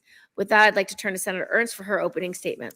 Thank you, Madam Chair, and thank you, Dr. Kirkpatrick, for your testimony today. I'll keep these remarks very brief so that we have maximum time for your briefing. The recent downing of the Chinese surveillance balloon and 3 other objects underscores the need for domain awareness. Adversaries like China and Russia are working to hold U.S. interests, including our homeland, at risk. That's why your testimony is so important. And I so look forward to a progress update on the establishment of your office. As members know, your office evolved from the Navy-led Unidentified Aerial Phenomena Task Force to the All-Domain Anomaly Resolution Office, known as AARO. Dr. Kirkpatrick, your extensive background in science and technology, research and development, and space makes you well-suited to discuss these emerging challenges. My priority is that we understand the full range of threats posed by our adversaries in all domains. That is what the Joint Force needs to be prepared to fight and win in defense of our nation. This committee needs to know about Chinese or Russian advanced technology programs to exploit our vulnerabilities. And it needs to know whether your office, along with the IC, has detected potential Chinese or Russian capabilities to surveil or attack us. Finally, we need to ensure efficient interagency coordination. Multiple elements of the DoD and IC own a piece of this mission. To add value, AARO's efforts cannot be redundant with others. Thank you again. We look forward to your testimony. Dr. Kirkpatrick, you can give your testimony. Thank you, Chairwoman Gillibrand, Ranking Member Ernst, distinguished members of the subcommittee. It's a privilege to be here today to testify on the defense's efforts to address unidentified anomalous phenomena. First, I want to thank Congress for its extensive and continued partnership as the department works to better understand and respond to UAP in an effort to minimize technical and intelligence surprise. Unidentified objects in any domain pose potential risks to safety and security, particularly from military personnel and capabilities. Congress and DoD agree that UAP cannot remain unexamined or unaddressed. We are grateful for sustained congressional engagement on this issue, which paved the way for the DoD's establishment of the All-Domain Anomaly Resolution Office in July of last year. Though AARO is still a young office, the spotlight on UAP in recent months underscores the importance of its work and the need for UAP to be taken seriously as a matter of national security. All leadership that I've had the pleasure of working with, whether DoD, IC, DOE, civil, scientific, or industrial, view Congress as a critical partner in this endeavor. AARO has accomplished much in the last 9 months since it was established. The AARO team of more than 36 experts is organized around 4 functional areas: operations, scientific research, integrated analysis, and strategic communications. In the 9 months since AARO's establishment, we've taken important steps to involve and improve UAP data collection, standardize the department's UAP internal reporting requirements, and implement a framework for rigorous scientific and intelligence analysis. allowing us to resolve cases in a systematic and prioritized manner. Meanwhile, consistent with legislative direction, AARO is also carefully reviewing and researching the U.S. government's UAP-related historical record. AARO is leading a focused effort to better characterize, understand, and attribute UAP, with priority given to UAP reports by DoD and IC personnel in or near areas of national security importance. DoD fully appreciates the eagerness from many quarters, especially here in Congress and in the American public, to quickly resolve every UAP encountered across the globe from the distant past through today. It's important to note, however, AARO is the culmination of decades of DoD, intelligence community, and congressionally directed efforts to successfully resolve UAP encountered first and foremost by U.S. military personnel, specifically Navy and Air Force pilots. The law establishing AARO is ambitious, and it will take time to realize the full mission. We cannot answer decades of questions about UAP all at once, but we must begin somewhere. While I assure you that AARO will follow scientific evidence wherever it leads, I ask for your patience as DoD first prioritizes the safety and security of our military personnel and installations in all domains. After all, a UAP encountered first by highly capable DoD and IC platforms, featuring the nation's most advanced sensors, are those UAP most likely to be resolved by my office, assuming the data can be collected. If AARO succeeds in first improving the ability of military personnel to quickly and confidently resolve UAP they encounter, I believe that in time we will have greatly advanced the capability of the entire United States government, including its civilian agencies, to resolve UAP. However, it would be naive to believe that the resolution of all UAP can be solely accomplished by the DoD and IC alone. We will need to prioritize collection and leverage authorities for monitoring all domains within the continental United States. AARO's ultimate success will require partnerships with the interagency, industry partners, academia, and the scientific community, as well as the public. AARO is partnering with the services, intelligence community, DOE, as well as civil partners and across the U.S. government to tap into the resources of the interagency. The UAP challenge is more an operational and scientific issue than it is an intelligence issue. As such, we are working with industry, academia, and the scientific community, which bring their own resources, ideas, and expertise to this challenging problem set. Robust collaboration and peer review across a broad range of partners will promote greater objectivity and transparency in the study of UAP. I want to underscore today that only a very small percentage of UAP reports display signatures that could reasonably be described as anomalous. The majority of unidentified objects reported to AARO demonstrate mundane characteristics of balloons, unmanned aerial systems, clutter, natural phenomena, or other readily explainable sources. While a large number of cases in our holdings remain technically unresolved, this is primarily due to a lack of data associated with those cases. Without sufficient data, we are unable to reach defendable conclusions that meet the high scientific standards we set for resolution. And I will not close a case that I cannot defend the conclusions of.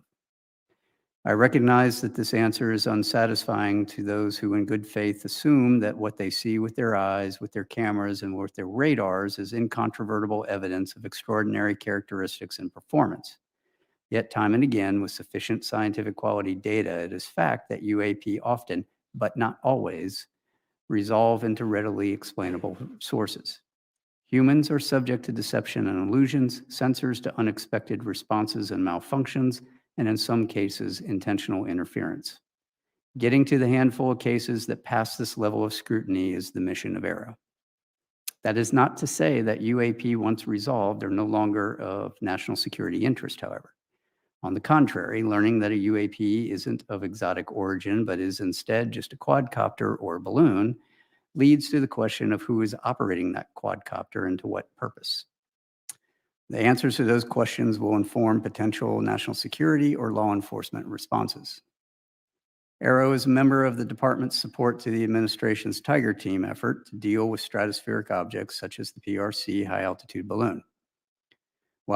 When previously unknown objects are successfully identified, It is AARO's role to quickly and efficiently hand off such readily explainable objects to the intelligence, law enforcement, or operational safety communities for further analysis and appropriate action. In other words, AARO's mission is to turn UAP into SEP, somebody else's problem. The U.S. government, the DoD and the IC in particular, has tremendous capabilities to deal with those encountered objects. In the wake of the PRC HAB event, the interagency is working to better integrate and share information to address identifiable stratospheric objects, but that is not AARO's lane. Meanwhile, for the few cases in all domains, space, air, and sea, that do demonstrate potentially anomalous characteristics, AARO exists to help the DoD, IC, and interagency resolve those anomalous cases. In doing so, AARO is approaching these cases with the highest level of objectivity and analytic rigor. This includes physically testing and employing modeling and simulation to validate our analyses and underlying theories, then peer reviewing those results within the U.S. government, industry partners, and appropriately cleared academic institutions before reaching any conclusions. I should also state clearly for the record that in our research, AARO has found no credible evidence thus far of extraterrestrial activity, off-world technology, or objects that defy the known laws of physics. In the event sufficient scientific data were ever obtained that a UAP encountered can only be explained by extraterrestrial origin, we are committed to working with our interagency partners at NASA to appropriately inform U.S. government's leadership of its findings. For those few cases that have leaked to the public previously and subsequently commented on by the U.S. government, I encourage those who hold alternative theories or views to submit your research to credible peer-reviewed scientific journals. AARO is working very hard to do the same. That is how science works, not by blog or social media. We know that there is tremendous public interest in UAP and a desire for answers from AARO. By its very nature, the UAP challenge has for decades lent itself to mystery, sensationalism, and even conspiracy. For that reason, AARO remains committed to transparency, accountability, and to sharing as much with the American public as we can, consistent with our obligation to protect not only intelligence sources and methods, but U.S. and allied capabilities. However, AARO's work will take time if we are committed to do it right. It means adhering to the scientific method and the highest standards of research integrity. It means being methodical and scrupulous. It means withholding judgment in favor of evidence. It means following the data where it leads, wherever it leads. It means establishing scientific peer-reviewed theoretical underpinnings of observed data. And AARO is committed to all of those standards. I'm proud of AARO's progress over the last 9 months. Much remains to be done, but the hard work is underway. Thank you for your continued support. And before we turn to questions, I'm going to walk you through some of our analytical trends in a couple of cases that we've prepared. So one of the things that AARO does is high integrity analysis, as I've said. This chart represents the trend analysis of all the cases in AARO's holdings, right, to date. What you'll see on the left is a histogram of all of our reported sightings as a function of altitude. So most of our sightings occur in the 15 to 25,000 foot range, and that is ultimately because that's where a lot of our aircraft are. On the far right upper corner, you'll see a breakout of the morphologies of all of the UAP that are reported. Over half, about 52% of what's been reported to us are round orb spheres. The rest of those break out into all kinds of different other shapes. The gray box is essentially there's no data on what its shape is. Either it wasn't reported or the sensor did not collect it. The bottom map is a heat map of all reporting areas across the globe that we have available to us. What you'll notice is that there is a heavy, what we call collection bias, both in altitude and in geographic location. That's where all of our sensors exist. That's where our training ranges are. That's where our operational ranges are. That's where all of our platforms are. In the middle, what we have done is reduce the most typically reported UAP characteristics to these fields, mostly round, mostly 1 to 4 meters, white, silver, translucent, metallic, 10,000 to 30,000 feet, with apparent velocities from stationary to Mach 2. No thermal exhausts usually detected. We get intermittent radar returns, we get intermittent radio returns, and we get intermittent thermal signatures. That's what we're looking for and trying to understand what that is. Next slide. So I'm going to walk you through 2 cases that we've declassified recently. This first one is an MQ-9 in the Middle East, observing that blow up, which is an apparent spherical object via EO sensors. Those are not IR. If you want to go ahead and click that and play it, you'll see it come through the top of the screen. There it goes. And then the camera will slew to follow it. You'll see it pop in and out of the field of view there. This is essentially all of the data we have associated with this event from some years ago. It is going to be virtually impossible to fully identify that just based off of that video.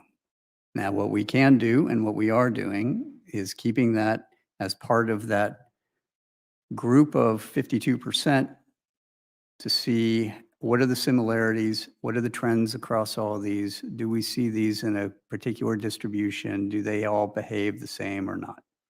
As we get more data, we will be able to go back and look at these in a fuller context. How are we going to get more data? We are working with the Joint Staff to issue guidance to all the services and commands that will then establish what are the reporting requirements, the timeliness, and all of the data that is required to be delivered to us and retained from all of the associated sensors. That historically hasn't been the case, and it's been happenstance that data has been collected. Next slide. This particular event, South Asia MQ-9, looking at another MQ-9, and what's highlighted there in that red circle is an object that flies through the screen. Unlike the previous one, this one actually shows some really interesting things that everyone thought was truly anomalous to start with. First of all, it's a high-speed object that's flying in the field of regard of 2 MQ-9s. Second, it appears to have this trail behind it. All right, which at first blush, you would think that looks like a propulsion trail. In reality, if you want to play the first slide, we'll show you what that looks like in real time, our first video. So we're looking at that. There it goes. Why don't you play it again and then pause it halfway through? Right there. All right, if you might be able to see that trail there behind it. That's actually not a real trail. That is a sensor artifact. Each one of those little blobs is actually a representation of the object as it's moving through. And later in the video, as the camera slews, that trail actually follows the direction of the camera, not the direction of the object. We pulled these apart frame by frame. We were able to demonstrate that that is essentially a readout overlap of the image. It's a shadow image, right? It's not real. Further, if you later follow this all the way to end, it starts to resolve itself into that blob that's in that picture in the top left, right? And if you squint, it looks like an aircraft because it actually turns out to be an aircraft. Go ahead and put that on. So you'll see the tail sort of pop out there. And so what you're looking at is, this is in the infrared, this is the heat signature off of the engines of a commuter aircraft that happened to be flying in the vicinity of where those 2 MQ-9s were at. Why am I showing you this? So the first one that I showed you, we don't have resolved yet, right? That is an unresolved case we are still studying. This one we can resolve, but this is the kind of data that we have to work with and the type of analysis that we have to do, which can be quite extensive when you have to pull these apart frame by frame. Further, we're now matching all of this with the models of all of those imaging sensors so that I can say, I can recreate this. I can actually show how the sensor is going to respond. All of these sensors don't necessarily respond the way you think they do, especially out in the world and in the field. And I believe that's all I have, and I will open it up for your questions. Thank you so much, Dr. Kirkpatrick. Can you just give us some raw numbers of how many UAPs you've analyzed, how many have been resolved, and sort of in what buckets, and then how many are still left to be resolved? Just an update from your January public report where it was 366 or something, and about 150 were balloons, and about 24 were drones. You know, just give us an update if you have one. Sure. So as of this week, we are tracking over a total of 650 cases. Now, the report in January basically said about half of the ones at that time, about 150, were likely balloon-like or something like that. Mhm. That doesn't mean they're resolved. Oh, I see. Okay, so what? Let me walk everyone through what our analytic process looks like.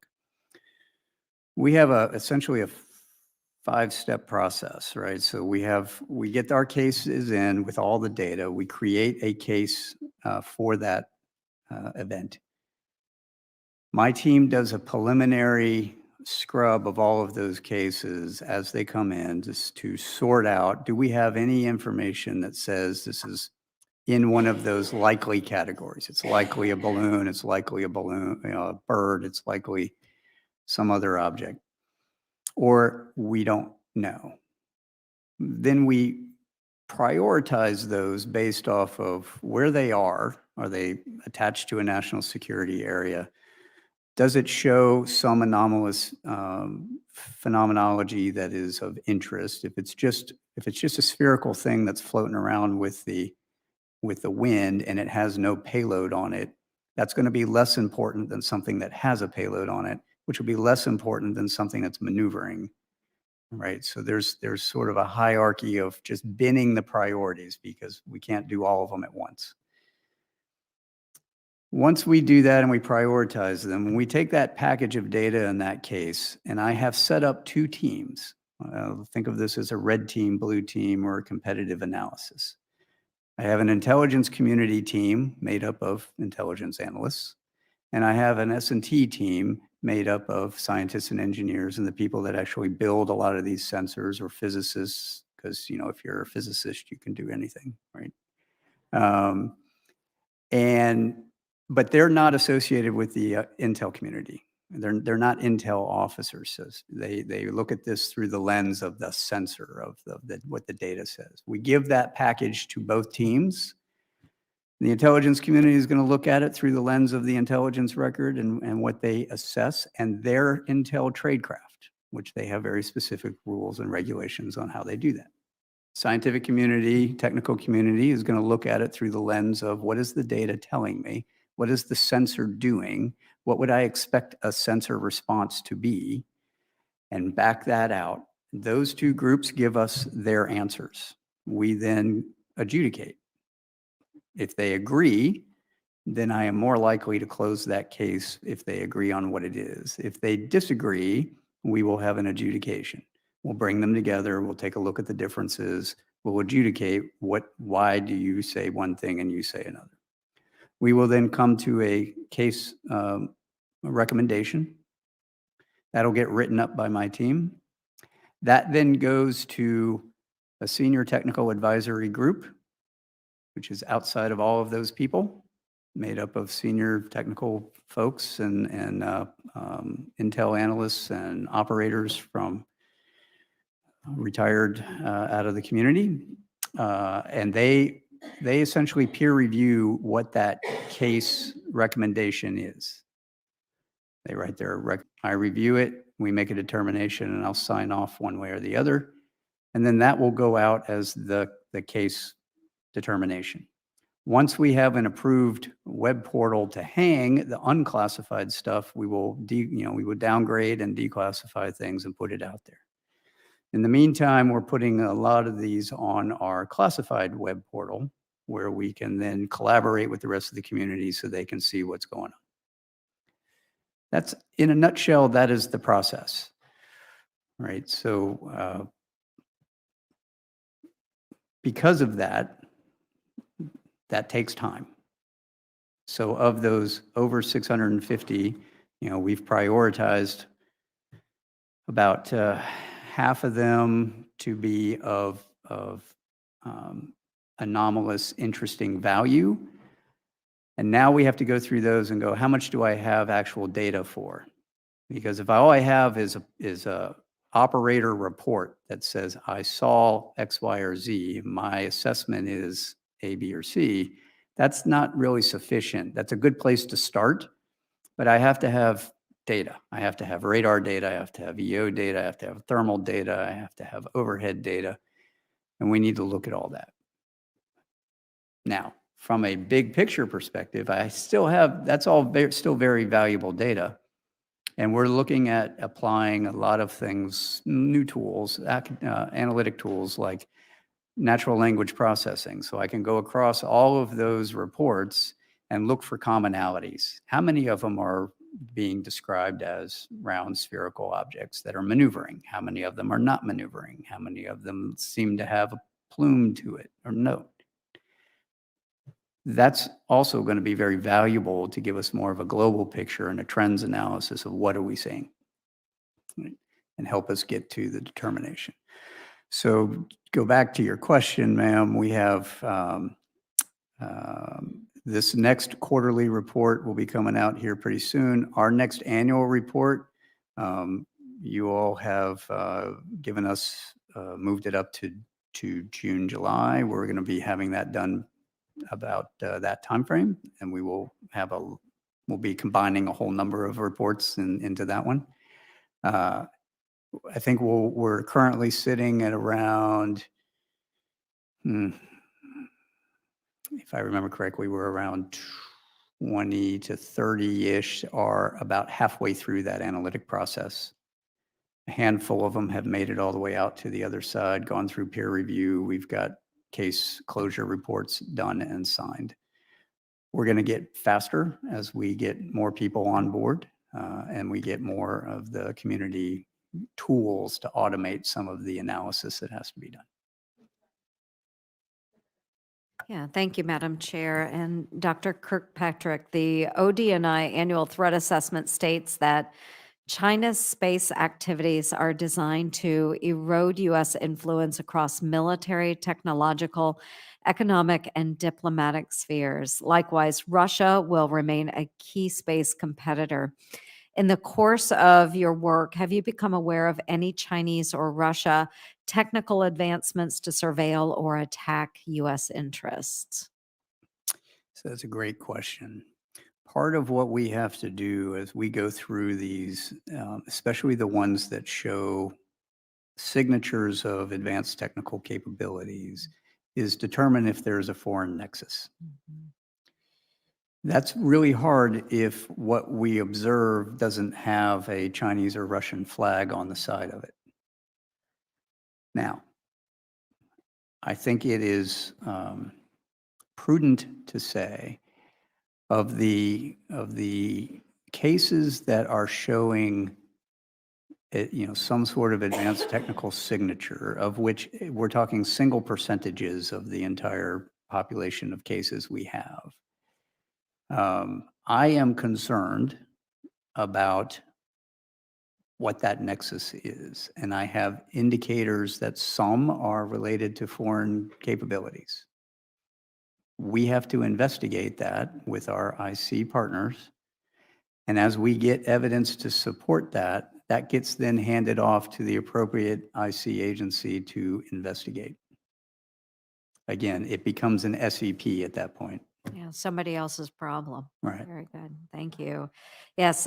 Is it possible that the Chinese or Russian advanced technologies could could be causing some of these anomalous behaviors. And you said there seems to be some indicators. So just for us today, could you describe potential threat that might exist out there if they are foreign Sure. nexus? In order to do this research appropriately, we have to also be cognizant of what is the state of the art in development across the S&T community. What are the DARPAs of the world doing? What's the horizon scanning of emerging technologies appropriate to this subcommittee? What is happening out there? And if somebody could accelerate that capability, how would that manifest itself and what would it look like? And do those signatures match what we're seeing? There are emerging capabilities out there that in many instances, Russia and China, well, China in particular, are on par or ahead of us in some areas. Right. So previously, I used to be the Defense Department's intelligence officer for science and technical intelligence. That was our job, was to look for what does all that look like. And then, my last several years, of course, in Space Command doing space. The adversary is not waiting. They are advancing, and they're advancing quickly. If I were to put on some of my old hats, I would tell you they are less risk averse at technical advancement than we are. Right? They are just willing to try things and see if it works. Are there capabilities that could be employed against us in both an ISR and a weapons fashion? Absolutely. Do I have evidence that they're doing it in these cases? No, but I have concerning indicators. Thank you. I appreciate that. And that is why it's so important that you are working with the intelligence community as well, because you have the science, the data background, but you also need to know from various sources what adversaries may be working on. Is that correct? Okay. Thank you. Thank you very much. Thank you, Madam Chair. Senator Rosen. Well, thank you, Chair Gillibrand, Ranking Member Ernst. This is a really important hearing. I'd like to thank you, Dr. Kirkpatrick, for your service to the country. And as a former systems analyst myself, I really appreciate your flow chart, the description of the process, and particularly the trends analysis going forward, how that's going to help us. And you talked about language, the large LLMs, the large language models, artificial intelligence. That's really going to help us in the hunt forward. Predictive analysis, I think, to some of your point, what we're worried about. But I want to focus on Nevada because I want to talk about the impact of UAPs on aviation safety. So when it comes to unidentified aerial phenomena, one of my first concerns is really about the safety of Nevada's military aviator. So we have airmen stationed at Nellis Air Force Base, naval aviators flying at Naval Air Station Fallon, and service members from across the world training at the Nevada Test and Training Range. I know you know all this. And unfortunately, the existence of advanced UAPs in the U.S. airspace and over U.S. military installations, not a new phenomenon. The Navy's officially acknowledged that between 2004 and 2021, 11 near misses occurred involving UAPs that required pilot action and follow-up reports. As a result, in 2019, the Navy established a protocol for pilots to report on their dangerous encounters. So could you speak to any ongoing efforts within DoD to ensure the safety of our aviators with a potential UAP encounter, and what's your relationship with Northcom, NORAD, Spacecom when it comes to this immediate real-time response and how they're right there in the moment, right? Absolutely. That's a great question. So let me start with, my relationship with the commands are very good. I just came back from sitting down with General Van Herk and all the J staff out at Northcom a couple weeks ago, talking through exactly what we need to do to help them get their arms around this. We are also working very closely with Joint Staff. And the Joint Staff has just been very outstanding in helping work through policy and guidance issues to the forces and to the services.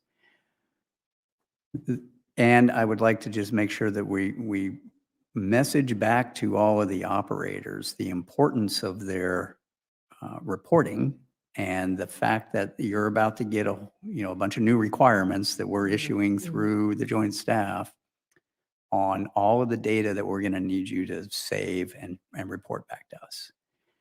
It is invaluable, and we are working to try to take the most advantage of that to learn what it is that we're trying to mitigate. To get directly to your question, first thing that we're doing is normalizing our reporting, right? We're standardizing our reporting and the requirements associated with that.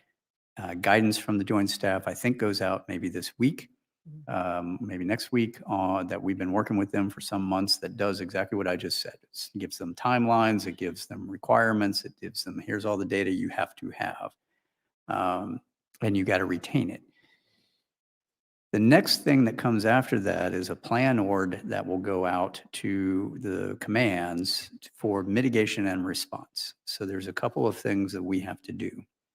One, I need to work with the commands and with the IC and with our outside of our DoD and IC partners to extend our collection posture targeted at some of these key areas that you saw on that heat map that have a lot of activity, so that we can turn on extra collection when an operator sees something. So part of this is generating as a response function, what we call a tactic, technique, and procedure for an operator. When he sees something, calls back to the operations floor, they can turn on additional collection. What does that collection look like? How do I bring all that together so I can get more data on what is that thing? Can I ask really quickly, Sure. do you have the authorities you need to extend your collection posture between agencies or branches of the military? Because that seems to me to maybe be a sticking point. I know my time's just about up. I'd love to follow up about your risk management methodologies for some of these, but do you need any authorities that you don't have to get the data? There are you some need? authorities that we need. We currently are operating under Title 10 authorities, but we have good relationships across the other agencies, but having additional authorities for collection, tasking, counterintelligence, That's something. those are all things that would be helpful, yes. Thank you. To follow up, Dr. Kirkpatrick, will you help us write that language so we can put it in the defense bill this year so that we know what authorities you need? We can do that. Thank you. We're going to start second round. So if you want to stay, you can ask another round. I have at least 3 more questions. So do you want to go right now? So in case you have to leave? Yeah, go ahead. Great. I'm going to stay on the drones issue because obviously we also have Creech Air Force Base. We talked about those reefers. But last February, the Chinese spy balloon, it did cross through the U.S. airspace, shot down by a Sidewinder missile fired from an F-22. Sidewinders cost us close to $500,000 each. So given the cost of these missiles, the cost per flight, all of these other things, like I said, follow up on the authorities, your methodologies, the data collection, they can help us in other ways. But how do you think we can develop a sustainable, affordable response to UAPs where we need to, that will definitely violate our airspace, not may, definitely violate our airspace every chance that they can get because they're our adversaries. They want this information. So what do you think some cost-effective measures might be that we can get what we need out of that or take them down, whatever's appropriate, whatever the appropriate measure is, let's put it that way. So that is actually wrapped into the plan order that we're working with Joint Staff to send out. What do the commands need from both a capabilities perspective for kinetic and non-kinetic engagements? What are the response functions of the particular wings or Navy, what have you? And then what authorities do they need? Right. So one of the challenges that we've seen is there's an authorities issues with the owners, operators of those ranges that they need to work through, and we're working that with Joint Staff and OSD. So big picture, we need to do all that. if you want to get down to the specifics for, there are non-kinetic options to engage pretty much everything, right?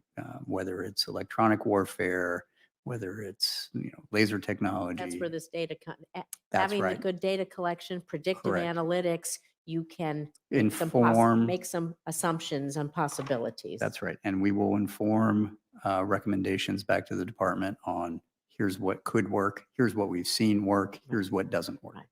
Thank you so much. Thank you, Madam Chair. Appreciate it. Thank you very much. I just wanted to just talk a little bit about your logistics, who you report to, how that's going, whether you need different reporting lines. By congressional legislation, your office is administratively located with the Office of the Undersecretary of Defense for Intelligence and Security, but you're not substantively subordinate to the Undersecretary. Rather, you are a direct report to the Deputy Secretary. Are you taking direction directly from the Deputy Secretary? Are you able to meet and brief the Deputy Secretary? Is the Office of USD INS working with you to have the right framework? So USD-INS, I currently report to USD-INS until they come up with the plan for how they're going to implement legislation. DOD and DNI are working through that now. I'd have to refer you back to USD-INS on what their plan is.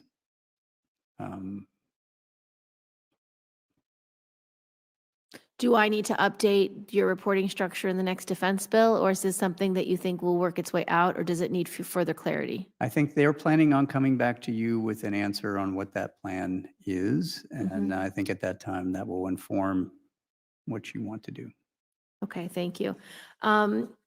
As you know, Dr. Kirkpatrick, Congress has mandated that your office establish a discoverable and accessible electronic method for potential witnesses of UAP incidents and potential participants in government UAP-related activities to contact your office and tell their stories.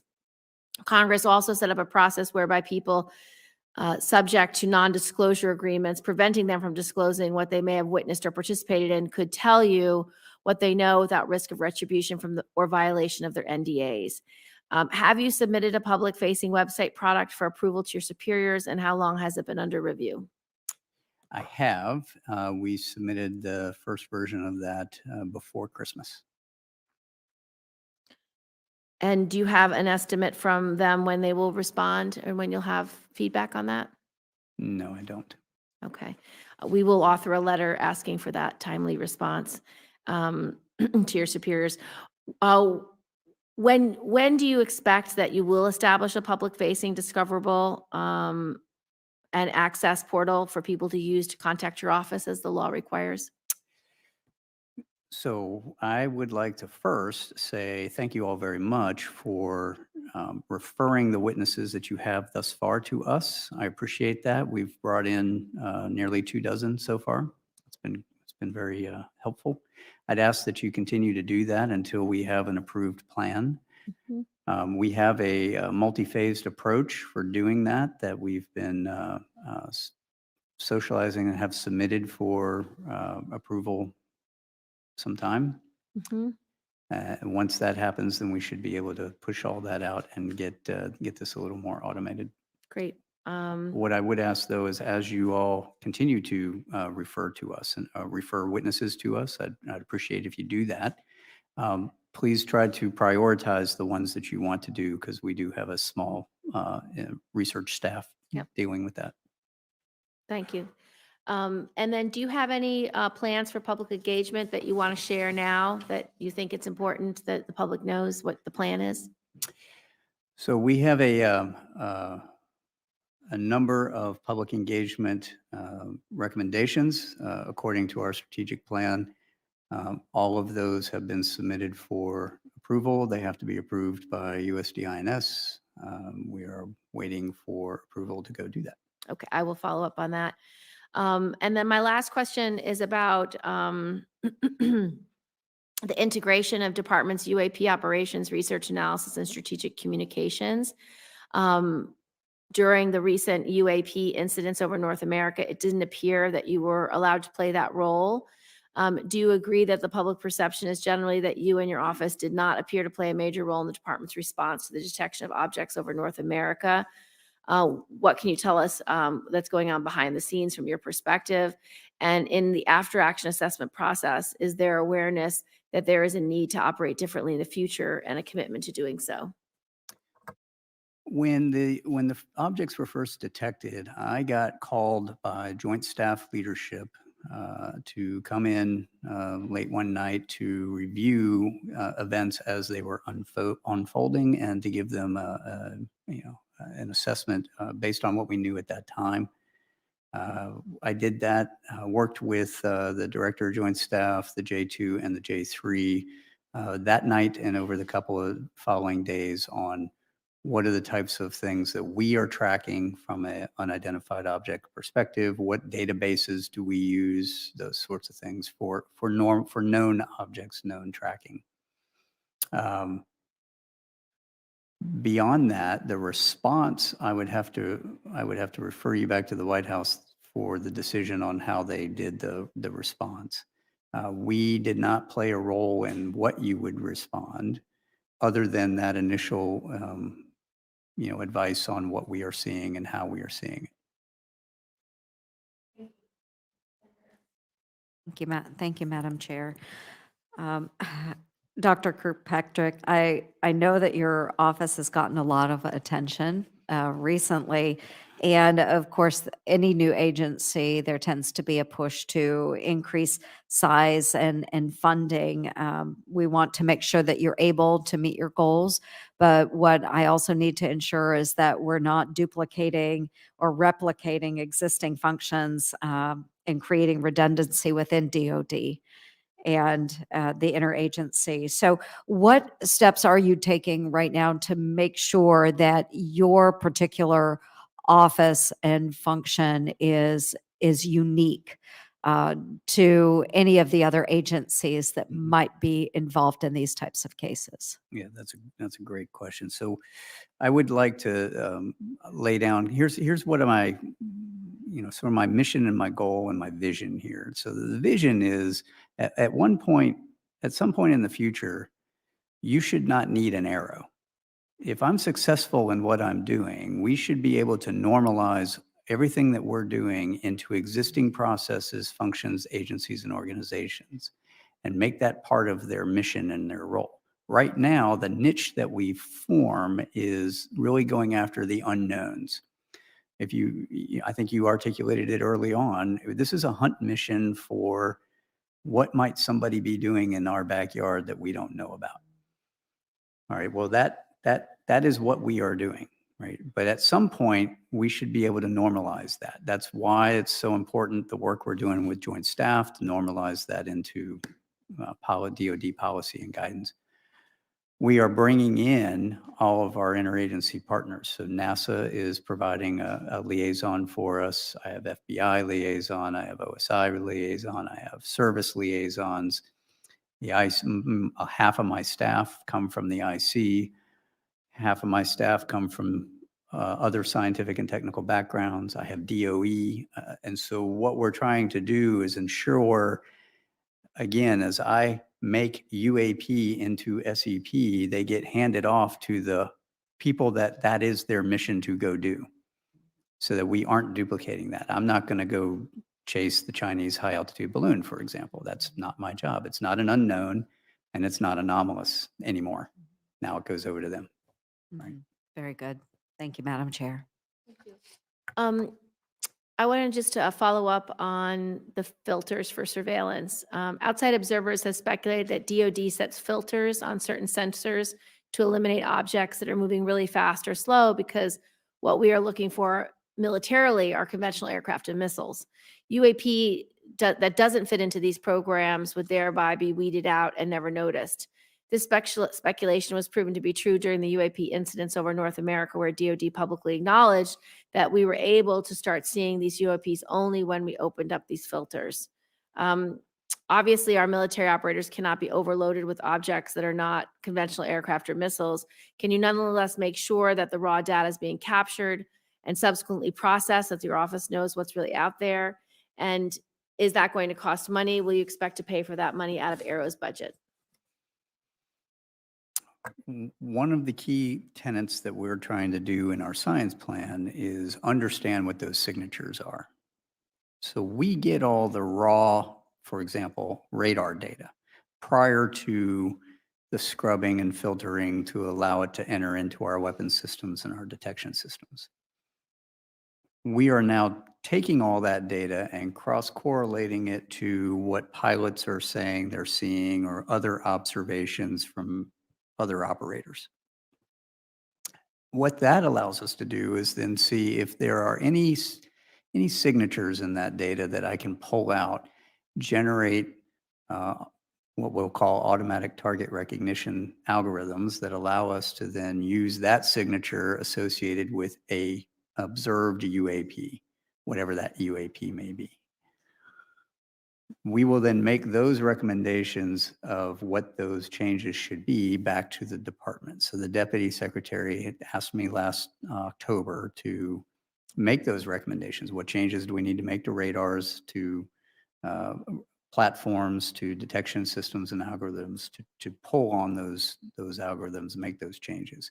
That's going to take some time. That's where the research and development comes in, right? It's not instantaneous. Right now, a lot of the, I won't say, a lot of the things that fall outside of the ranges of those filters have been identified by people in the loop, and you can't have people in the loop all the time.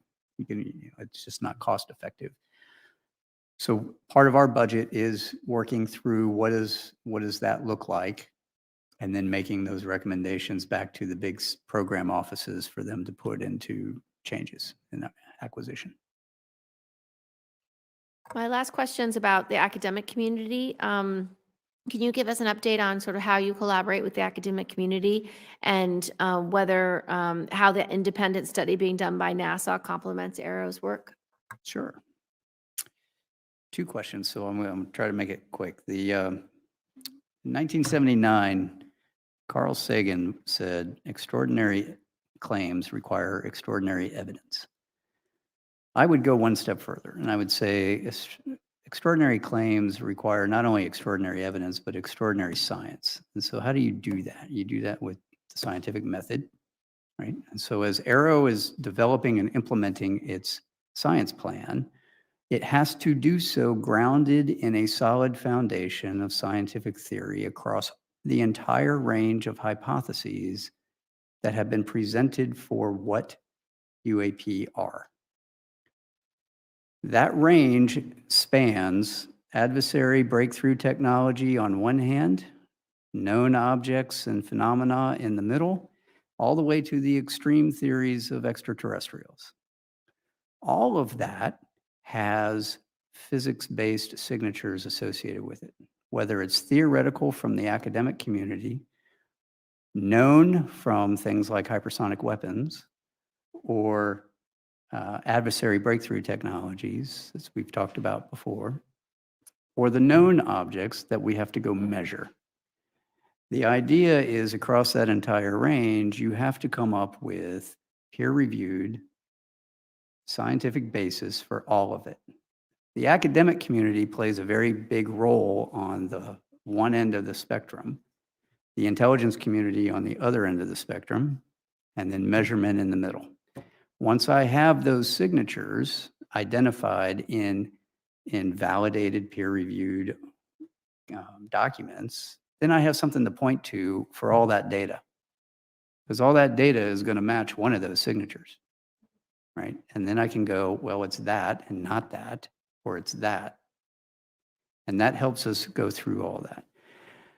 Where NASA comes in and the study that they're doing, which I'm supporting, is really looking at the unclassified data sources that might be used to augment our classified data sources to understand if there's a signature there we can pull on. So very similar to the radars, but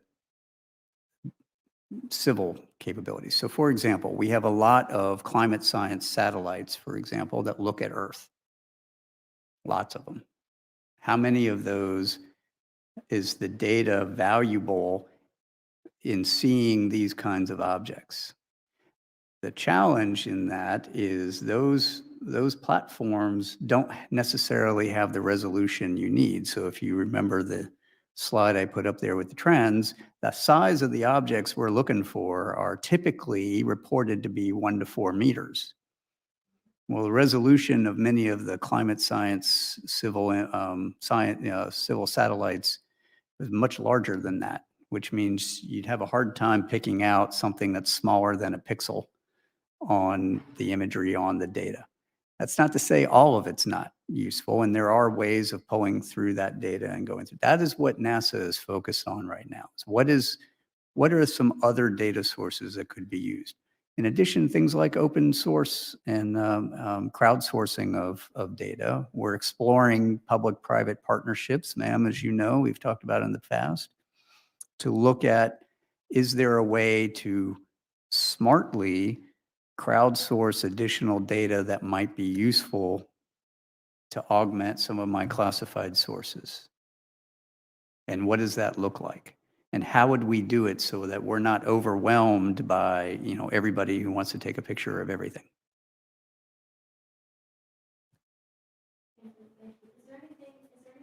Like to tell the committee before we close? Or do you have another round? Yeah. Do you have anything else you'd like to tell the committee before we close? Thank you very much for allowing us to come and share a little bit of insight into what AARO is up to and what we're doing. I hope to be able to share a whole lot more in the future. We have a lot of work to do. So if you don't hear from me outside, it's because we've got a lot of work to do. Well, thank you so much, Dr. Kirkpatrick. Thank you for the hearing. Thank you.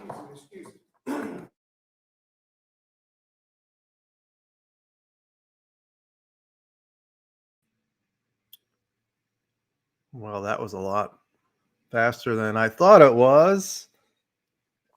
Since I had very low expectations we had. So, I mean, I'm not disappointed. I mean, you hoped for it. Hey, we got an orb video.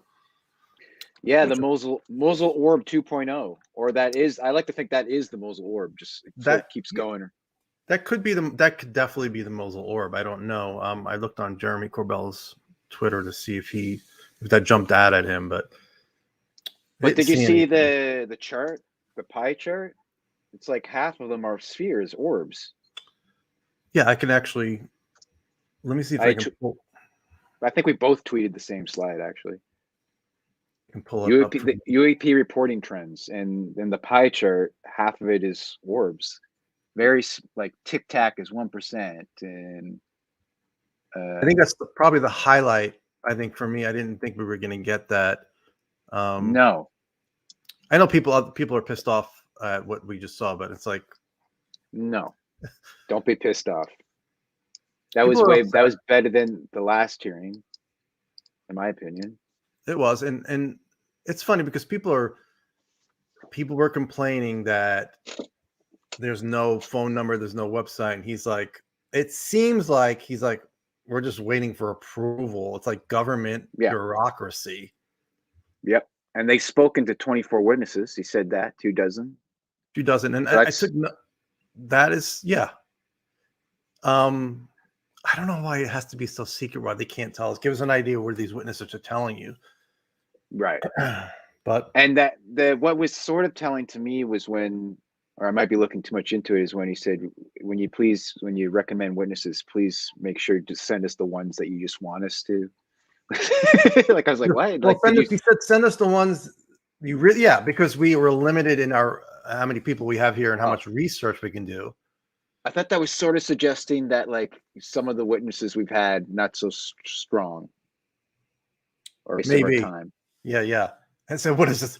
One of our witnesses, I don't know what was happening, but during the question period, he said, "What is this? The Sean Kirkpatrick show?" Like, please don't send Dan Burrish, please. We don't want to talk to Dan Burrish. There's this guy who keeps calling us David Wilcock. Do you guys know who he is? Yeah, huge forehead, looks like Edgar Casey. Oh God. I don't know. I can't really read on the left. There was a certain altitude. They said most of them show up at the altitudes where their planes, where their that makes sense. Craft fly. Nick, he talked a lot about how is it biased? you know, are we picking up these in our area because we have the sensors, so it's sensor bias. Typically reported characteristics: round, atypical orientation. I'm not sure exactly what that means. What does that mean to you? The typical orientation, I don't know. 1 to 4 I don't meters. So a meter is about 3 feet, a little more. No, or a little less. It's you're Canadian. You should know meters. Well, I was going to say it's a 1 meter is 100 centimeters, but that doesn't help you at all. A meter is like 2.5 feet. Okay. So anywhere like that's the typical. That's pretty small. Yeah. Color white, silver translucent, altitude 10,000 feet to 30,000 feet, stationary to Mach 2. So it's a which is balloon, about Joe. Mach 2 right there. It's a balloon. Mach 2 is 1,500 Case miles closed. an hour. Yeah. Everyone's saying it's like if it wasn't for that Mach 2 thing, you could dismiss it as a balloon, Right. right? You know what's interesting is I think it was Michael Vai and other people when they were showing the Mosul orb, not the Mosul orb, but the other one, the Baghdad Phantom. Yeah, and people were like, "Oh, look, it's a trail. It's a missile." And Michael Vai, I showed it to him. He's like, "No, it's not a trail. I think it's part of the imaging It's what's the word? It's like it's a compression. I heard it's a video compression artifact issue, an artifact, or it's a sensor artifact." Which he said when he showed that. Do you remember what he said when he showed that one video? He said it wasn't. Well, that might. He said that one was case closed, right? Right. He kind of like pulled the rug from him. I'm like, oh, that's really cool. Well, guess what? It's a commuter plane, you dummies. Yeah, but I knew that was gonna. Once he showed the orb one, I'm like, he's gonna show a real one, like one that's an unknown. Then he's gonna show a resolved one, just to highlight those. That's really hard for me to read the shapes. Propulsion, no thermal exhaust detected. We know. Radar. Read the shapes for you. I got tic tac 1%, polygon 1%, square looks like 1%, rectangle 1%, triangle 2%, disc 2%, cylinder 2%, oval 3%, lights 5%, other 6. It says tic tac. Yep. Damn, Second one on the top. I cannot read that. I think that's a tic tac. I see 2 capital T's. Watch this. Old men look at reports that they can't read. I think it's partly my eyes and it's partly the resolution. Well, it's the resolution. It's the resolution, and we're over 40, both of us. This is true. And so this is for those who missed it because UAP James and then the camera will really good at follow capturing stuff. Yeah. You'll see it come through the top of the screen. There it goes. And then the camera will slew to follow it.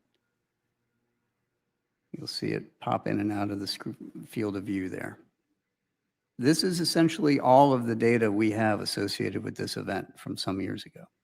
That's really good. I mean, I was not expecting it is going to be orb. virtually impossible to fully identify that just based off of that video. Now, what we can do and what we are doing is keeping that as part of that group of 52% to see what are the similarities, what are the trends across all of these? Do we see these in a particular distribution? Do they all behave the same or not? As we get more data, we will be able to go back and look at these in a fuller context. What were you going to say? I was going to say, I wonder if we can are they going to release like an uncompressed version of this video for the public?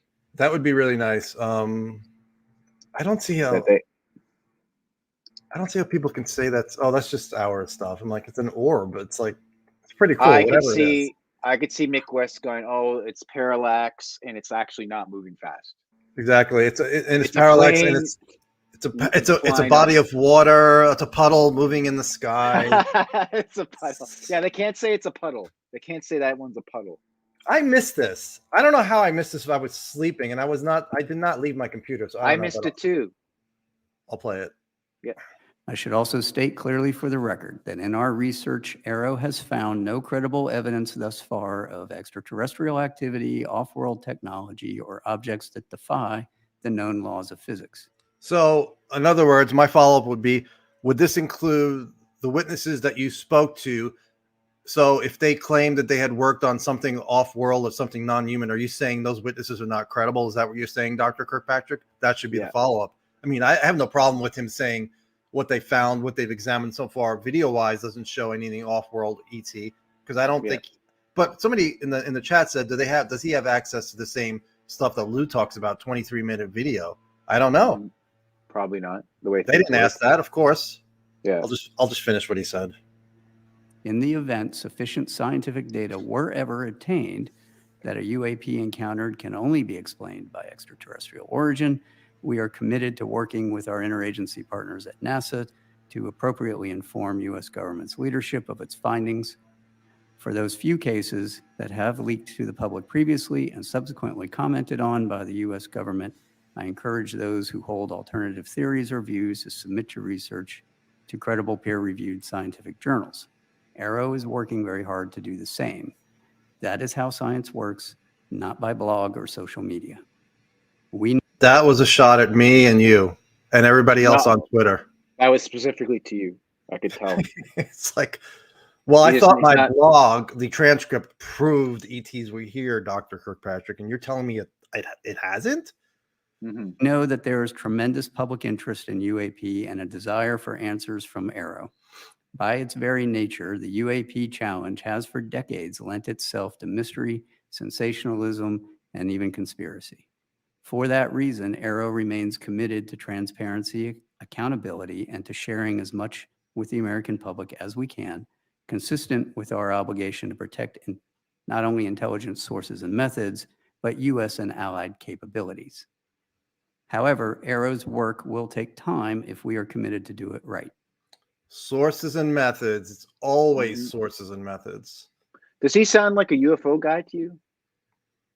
He does not. He does not to me. He's just doing a good job hiding it. He's like this Sean UFO guy side of him, and then there's like the scientist side of him. I don't know. Yeah, I don't see the UFO side whatsoever. I'm curious to see. Let's just take a live look at Twitter to see reactions, because and then I'm gonna put out the link for people who want to join in and give us your opinion on what you just saw. I'm gonna put out the link in the chat so you guys can jump on. You also don't have to turn your camera on. You could just do audio if you don't want. I know a lot of people don't like being on camera. Like me, I hate it, but so that's there. And let me just tweet it out, Mike, 1 second. What's your overall on a 1 to 10? What your expectations were before and what we saw? Mine? Yeah. I think like a 7.5. That's good. Yeah, because those videos, I like the way he did that. I like the charts he shared. That was more than what we got. I do miss like a Mike Gallagher there asking like the bombshell questions about like Wilson Davis notes or Maelstrom Air Force Base, like stuff like that. Historical stuff didn't come up at all. Maybe I don't know why. Maybe that was the closed stuff. That's the problem I was talking about. Like we didn't have those non-answers, which was probably discussed in the classified one. Yeah, who the hell knows what they discussed in the classified? Yeah. I'm trying to pull up Twitter and I'm struggling. The one thing, all right, well, Jess is going to get the first one. So this is basically what Twitter is saying right now after the hearing is over. Gillibrand pushed crowdsourcing data to AARO like certain apps, as we've seen.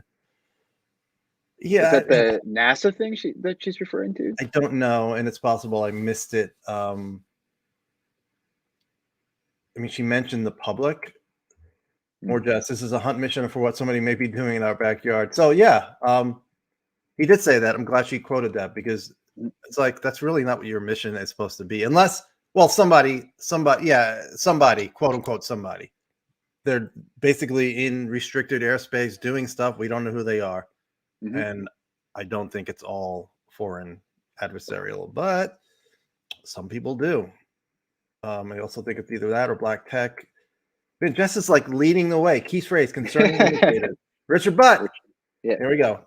We talked about him earlier, folks who watched earlier. Basically, somebody who I saw Lou stand up for Richard and his access to certain stuff that we don't have access to. He works in the intelligence world. He said Dr. Kirkpatrick planned on making no mention of whistleblowers, showing a total disregard of human intelligence. There's no point in wasting time and taxpayer money on analyzing videos that will never prove anything.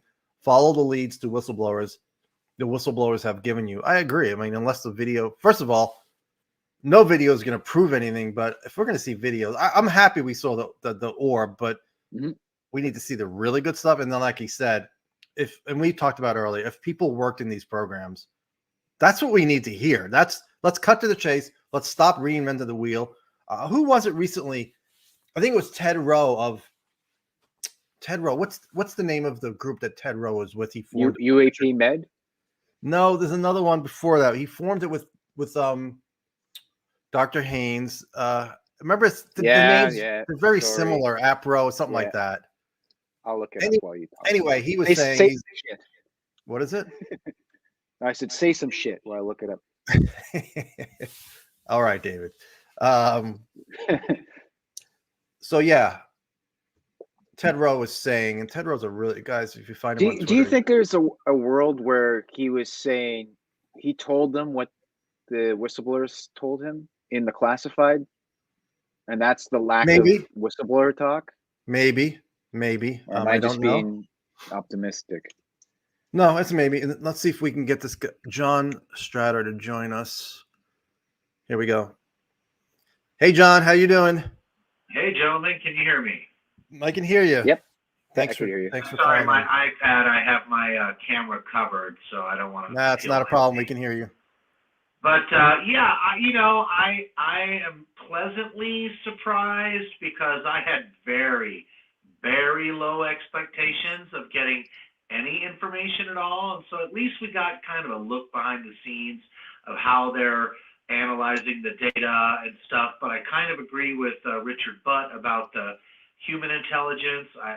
I hope that we get some people that leak out some stuff from the classified briefing. But to tell you the truth, I'm surprised we got the videos. I'm happy about the possible Mosul Orb 2, as you called it, and but I'm just surprised and dismayed at how small the hearing was. There really wasn't anybody there. I mean, it was just those two and very few people in the gallery, and that was a letdown. Yeah, I agree with that. I agree. It was really small. There was 2 members of our community there, and I don't know what media is going to cover it. It felt like a spare room that they found in Washington. It's like the first one felt like a more official with like microphones and like podiums, and this is someone's lunchroom. They did it in. Right. I mean, it was like somebody's side office. Like it didn't have the gravitas that we were hoping for. But, I really did have pretty low expectations. I thought we were going to get a lot of obfuscation, but, he did give us a look into the process. But even his opening statement, I felt like he kind of had some attitude, like the way he was looking. Like, I don't know if he got grilled harder in the classified, but, he did kind of, I don't know. I don't feel like he's a great advocate for us right now. I really haven't come to a conclusion on what he's all about. I mean, it's nice to see a person. You hear stories like, I've heard stuff, Mike has heard stuff, he's a narcissist and all that stuff. I'm like, you can't judge him from that. It's nice to hear from the person. And I, once again, I'm along with you, my expectations were low, so I'm fine with what we saw. The orb was nice, but I'm with Richard Butt. Cut to the chase. Stop wasting our time. If we really have this stuff, get to it. And it seems like it's the government bureaucracies that's going to take forever. One thing that bothered me, he said, if we have evidence of, clear evidence of extraterrestrial, we'll go to the proper agency or whatever he said. We'll go to NASA. How about you go to the American people of the world? That's not classified. It's not classified. Get the information out right away. Say, by the way, I'm holding a news conference today. We have evidence that this is non-human technology. This is maybe extraterrestrial. That bothered me, and I know that's probably a little nitpicking about what he said, but I'm just tired of like everybody else, of them treating it like it's something that we I think can't be told. You know, the thing that stood out to me was we learned a new term, which to me feels like the new term we learned today is like AARO's real mission, SEP, somebody else's problem. It looks like I don't want to answer the questions. I just want to pass the ball to somebody else. He liked that too. If you saw him, he goes, SCP, and he goes, somebody else's problem. Then he paused and looked at them with a little smirk. I'm like, yeah, I can't. Yeah, that was a Sean Kirkpatrick joke. That was his That thing. was a He was like- narcissistic look if I've ever seen one. Yeah, he wrote that joke last night. He's like, "This is gonna kill when I say this." Yeah, but it feels like that's his real mission. Like, just answer this, pass it off to somebody else who can really look into it. I don't want to do the But real then you see, you know, and it's Green Street, so you have to take it with a grain of salt, saying, "Oh no, he was really into UFOs and Skinwalker Ranch." Yeah, Like as Mike said, if that's true, he really does a good job of hiding it. Yeah, I don't buy anything Green Street says. I don't even No. pay I agree. attention to that guy anymore. You know, I'm gonna move on to Caspian, John. All right, but thank you, gentlemen. thanks for Good your job. comments. I appreciate it. it was NARCAP, Ted Rose NARCAP, organization. Ted Rose. NARCAP, National Aviation Reporting Center of Anomalous on Anomalous. Caspian, thanks for joining us. That's all right. Can you hear me okay? I can Is hear my you phone fine. okay? Good. I was going to say, actually, the two things that really stood out to me in that. Firstly, the fact that he outright admitted, which I mean, we know anyway, that you know, China is ahead of us in certain technical developments. That was not something that I personally expected him to say. I agree. On that front. The second thing that interests me is the fact that he was making it clear that the data they've gathered, there's a bit of a sort of like reporting bias going on as to, you know, where they're gathering the data from, you know, how it's able to come through, how it's able to be reported, the fact that not all systems are firing right now. They don't even know what systems to be gathering data from just yet, allegedly. But even then, you know, in that chart, you have things like, you know, we had that little circle chart that had all the different shapes and everything out in it. Even then, what's interesting about this is that the indications seem to be that shapes like discs, cigars, triangles, tic-tac, that these are accounting for, yes, a small percentage of the overall whole. But nevertheless, these are recent reports. These are not ones that have been previously you know, put through their system, and it's like, oh yeah, we've resolved this. So these are still being reported, and only in these small areas where they're getting reporting from. If they had the public submitting their full body of reports, I imagine that those numbers would go up exponentially. Like that entire pie shaft is going to shift, because it seems that the public is more commonly seeing other kinds of shapes. Yeah, there's many reports of like lights, many reports of spheres. But what interests me about that is obviously over military installations, over, you know, air ranges and things like that, there's particular shapes that are being seen, particular formations or whatever. Whereas, you know, again, it's like what it kind of shows is what's unsaid is they have a massive deficiency in data collection. One which it seems they're hugely dragging, you know, the higher ups are hugely dragging their feet on implementing, which is gathering everything from the public. And I don't mind if they want to put it through, you know, all of the peer review and all of the, you know, gathering everything from a very scientific perspective and having it, you know, all by the scientific method. The problem with that is that if what they're referring to is they're going, oh, well, if we're going to examine something on the front of, is it extraterrestrial, it has to accord with scientific methodology. If you're dealing with something that is highly unpredictable, that you know, is not going to be repeatable in its motions, that you may or may not always be able to intercept or to, you know, summon, for want of a better word, or track, how exactly is that going to fit in with a scientific method? And then if AARO isn't covering that, who's supposed to be? And I think that was like the big question that was never asked. It was like, you know, so what are you going to do about that? Right. So it was all very fine and good to hear like that, you know, methods are going to be put in place to kind of get better data collection that can help pilots avoid collisions, know where things are in the air and all of that, and that's hugely useful. But at the same time, you're not asking the question like, how is this affecting civilian areas? Like, let's just say that these are foreign adversaries, right? Let's say it's all China and Russia. So the thing is that the public has a huge amount of reports that they can submit, including at times photographs and video, whatever the resolution, whatever the quality, that show that, you know, objects are over civilian public areas. And we're assuming that just because it's not over, or at least they're assuming, it seems, that just because it's not over a military installation that has no strategic value, that has, you know, there's no threat involved in that, or there's nothing to be investigated. But even from their, you know, kind of narrow focus on it, it seems like just an enormous oversight. Huge blind and it spot. almost seems deliberate. Yeah. Yeah, it seems like they're just focusing on military cases. Do you ever go to the National UFO Reporting Center website, Caspian? The NF. I've seen it. Yeah. Yeah, so like you can go, anyone can go there to the data bank, and people are still seeing discs, and they categorize it by shape.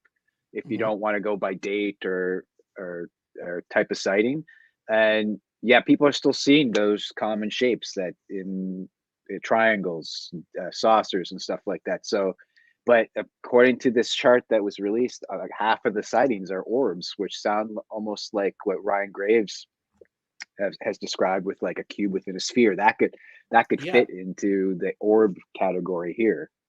And when I was mentioning Ted Rowe earlier, and he had said, he goes, enough. He goes, I don't think we need more analysis. We have so much data, and then we have the data that the legacy programs have collected, and I know that's another classification level that we don't have. I'm still fine with what Kirkpatrick said, collecting more data, all that stuff. I'm fine with that, but the main goal needs to be principle. Yeah, and it's like peer review, great, but again, if we have whistleblowers who said they worked in programs and we have craft, that's kind of like, I don't care about an orb video. I mean, that you can't tell anything about. If we have craft and bodies, I mean, even that's not going to tell us what it is. It's going to say, I noticed. Say again. Yeah, I noticed that he completely dodged the question of answering how many. He said like, oh, we've had this many witnesses. He didn't say how many of them were whistleblowers, and he completely dodged the question of basically saying like, what have they talked about? And that's on the Senate. That's on Gillibrand and everybody else for not following up. Unless it was said in the classified. Which it could have been. But interestingly, it almost seemed to be implied that what was being said in the classified briefing was more to do with like how funding and appropriation of like oversight was like if you notice the times where he goes quiet and then he kind of goes you know, but that you'd have to defer it back to that. It's clearly implying, it seems, that was what the classified briefing was about. Another thing that I noticed though as well was that when it comes to that little set of characteristics, it also notes that it's typical.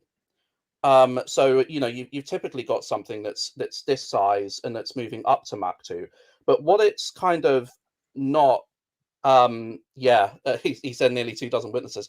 So the thing is though, is that what it's not saying is the outliers to that. So there's no outlier behind stationary, obviously, that's the, you know, but there's obviously outliers beyond Mach 2. That obviously falls within the category of something that is performing in an unusual way. So you know, I mean, Mach 2 is fast enough, and as you know, as you said, it's obviously not a balloon. But yeah, so I think it's almost interesting that most of what was said was what was not said. It's what was like very obviously dodged. But yeah, one of the things we were told, I don't know who said this, they said this time the members of Congress, the senators, are so much more prepared. Really? I didn't see that. I didn't see the questions we would ask. Why are we more prepared than the members of, you know, we know what AARO's for. It's not, as Kirkpatrick said, he said, it's not for foreign adversary. It's not for stuff we know. It's for the other stuff. That's what we're here for. So I don't understand. I don't know. It's a little frustrating. You know, AARO was more prepared. Like UAP task force side was more prepared this time. Right. Like AARO, like they didn't have to worry about VLC and like pausing. Like they had everything ready to go. They had their charts set up and everything. So they were ready, but not the other side. I'm going to let you go, Caspian. I'm going to have one more guy on here, or girl. But I thank you for taking your time and adding your insights. I really appreciate it. Yeah, it was awesome. Are you there, HV? HV. All right, you're not there. I'm bringing Caspian back. I want to answer your question. I want to answer your question about Long time no see. about you were saying what the heck were you saying? Oh, we were talking about UAT. I'm curious what Jay Stratton, if he saw this, what he would think, because Kirkpatrick said, yeah, we need a little help with getting access here. And according to Stratton, he had the access. He was opening doors, and then they just did away with it. So Yeah. and he was at during his interview with Knapp and Taylor at Alien Con, he mentioned the smoking guy from X-Files, and the crowd you hear the crowd go, oh, the smoking guy conspiracy. He goes, I never had evidence of a smoking guy, but I did feel at times there was a hidden hand that just was pushing against us, trying to get certain things. So it does seem like we're starting from scratch again. And when we had that, but there's nothing we could do about it now. I mean, Stratton's gone. He's with Taylor at Radiance Technologies, and we have this. So I don't know. The next thing I'm waiting for is to see what these whistleblowers, if they actually do come forward by the end of the year. Are we going to hear from them? Because otherwise, I do think we're going to get to the truth one day. It's going to take, if we put aside whistleblowers, if we never hear from them and we just let AARO do this, it's going to take a long time. I think we'll keep getting more evidence, and eventually we'll have AI look at the data and say X, Y, or Z, and we're going to learn a lot of stuff. It's just slow going. People really need to realize that. That's why we're not frustrated, because we know it's going to take a while unless there's some unknown outlier thing that happens and witnesses come forward. And by the way, I'm trying to get Michael Vi to join on, but he's busy with a call, so we'll see if he comes on. I don't know if it's going to happen. But it sounds like we might not have to. What people are saying is that we might not have to wait for AARO. Sounds like there's something else going to be happening within 6 months. We'll Someone see. presenting something that will change things, allegedly. Are you there, HV? If you are, you're muted. You need to unmute your mic, and then we can hear from you. More Twitter. I'll keep you on, Caspian, because nobody else is here. So Richard Butt asks, why were there no questions about AARO's collection plan to capture and exploit UAP? Good question. Jess says, I think she said that it was close to the Mosul orb. Let me see if I can pull it up. So I will say, to Corbell's credit, it does resemble the Mosul orb. It definitely, that's what I thought of. I'm like, and then I thought of Mike's video on the road again from the Ross Coulthard documentary. I don't know if you saw that. Yeah. The orb rolling around. Yeah. That's Grant Cameron talking about. Like, this is something I have not played. I was hoping to hold on because Michael Vi did not. Oh, Jess. All right. We can add Jess in. There she is. Hi, Share Jess. your thoughts with us, Jess. Hi, Jess. What's up, everybody? How you doing? I'm all right. I just wanted to comment on the Mosul orb possibility. You know, everybody's saying that the orb video kind of looked like it. Orb, but it's similar to what I would expect from that orb video that we never got to see. Well, the description from Jeremy said that the Mosul orb was moving laterally from north to south, and this is a completely different direction. And he's also said that it was only like visible for like a little over a second. So, I mean, this video doesn't match if his description was right, but who knows if his description's right? Who knows if he's just like retyping like what was relayed to him? So, I mean, visually, it's similar. Yeah, I don't think the still that Corbell released is from anything to do with this video. I think this is like a separate incident. But what did you think of that video, Jess? I don't know. I don't know. That's all I can say right now. It's an interesting video. But do you think it was a balloon blowing fast in the wind? I think there's probably technology that we are not aware of yet. Mm-hmm. Just wondering why they make it into a ball.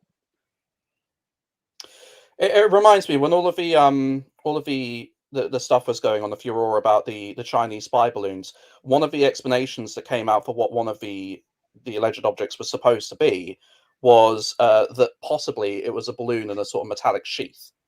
So I wonder if that's something that they have observed before or are considering to be like an explanation for some of these sightings. Whether or not that's, a technology that exists, how it operates, I don't know. But it makes me wonder. Jess, what did you think about the hearing overall? It was expected. Like I would like for them to have gone a little bit more into the extraterrestrial possibility realm, but of course they didn't. I mean, he said a few sentences. So I don't know. Are we going to have some of those contingencies released that we've heard about this past week? I mean, has he pushed the envelope and pushed people enough? Are people going to be saying that, oh, he's obfuscating and he's like hiding stuff because of he didn't go into the alien factor? I mean, that's going to be interesting. I think it really is just going to depend on people's response. And I don't really get an obfuscation from him. I think whatever obfuscation is going on is above him, and it's a matter of how much he wants to push back. And I don't really sense him pushing back. I just see him taking the long road. And as I said earlier in the show, I heard that he's not going to be with AARO for more than a year. He's going to be gone within the year. We'll see if that's true or not. I don't know why, if this was really, and he found evidence and he's hearing from whistleblowers he finds credible, why he would want to leave. It would be the most important effort in the history of mankind. But then he's saying, well, eventually, if I do my job, we're not going to need AARO.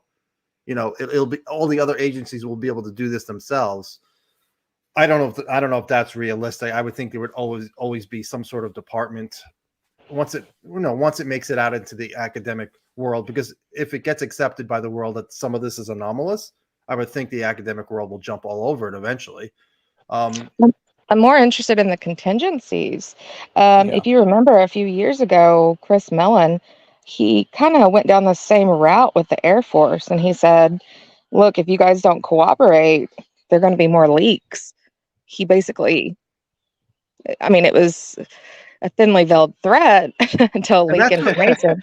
That's so, what your buddy Richard Butt, who was with you when you were leading up the Taliban.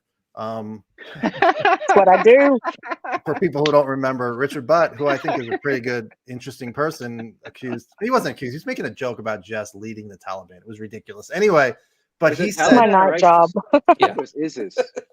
But he said, along with James Fox said, and that these guys are waiting to see what Kirkpatrick does. And I'm assuming that what they saw today was not enough for them. And these folks are going to come forward. But But why is it not enough? I mean, he basically covered all of the bases. Why is that not enough? I think, I don't know what was said in the classified. It's never going to be enough until aliens show up. Exactly. That's enough. The problem is, here's why it's not enough. If these folks, if they're credible people that he found credible, saying this is where I worked on this, I did this, and then he's jumping to, well, we need to collect more stuff. We're never going to know what this is.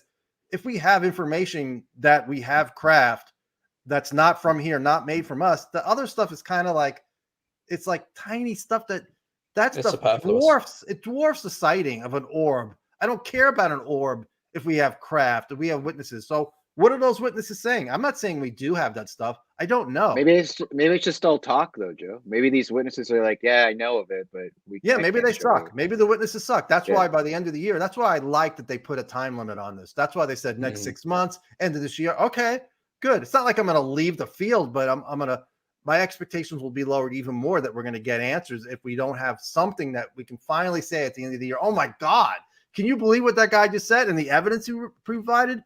If that doesn't happen, we're definitely going to take a credibility hit as a group. Yep, because everyone made it clear 2023 is going to be an awesome year. Everyone said it. I mean, the reporting mechanisms for AARO aren't even scheduled to be released until July, though. Like the office had 6 months to actually, by text get up and running. So they're not even technically supposed to be running until after July. So I think that's a little bit soon. And me, like I want it now, but I still think that it's That's a little Yeah. soon. Yeah, it's government. It's the damn red tape bureaucracy takes forever.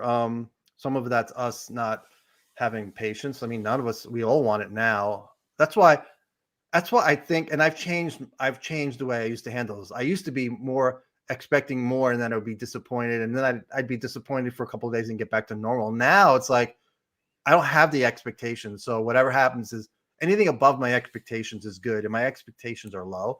So, but at least we have, like I said, the end of the year, and at least we'll be able to say, well, nothing happened. What the hell happened? And then we'll see what the excuses are. And I'm not saying that nothing's going to happen. I don't know what's going to happen. I don't know exactly what whistleblowers are going to say.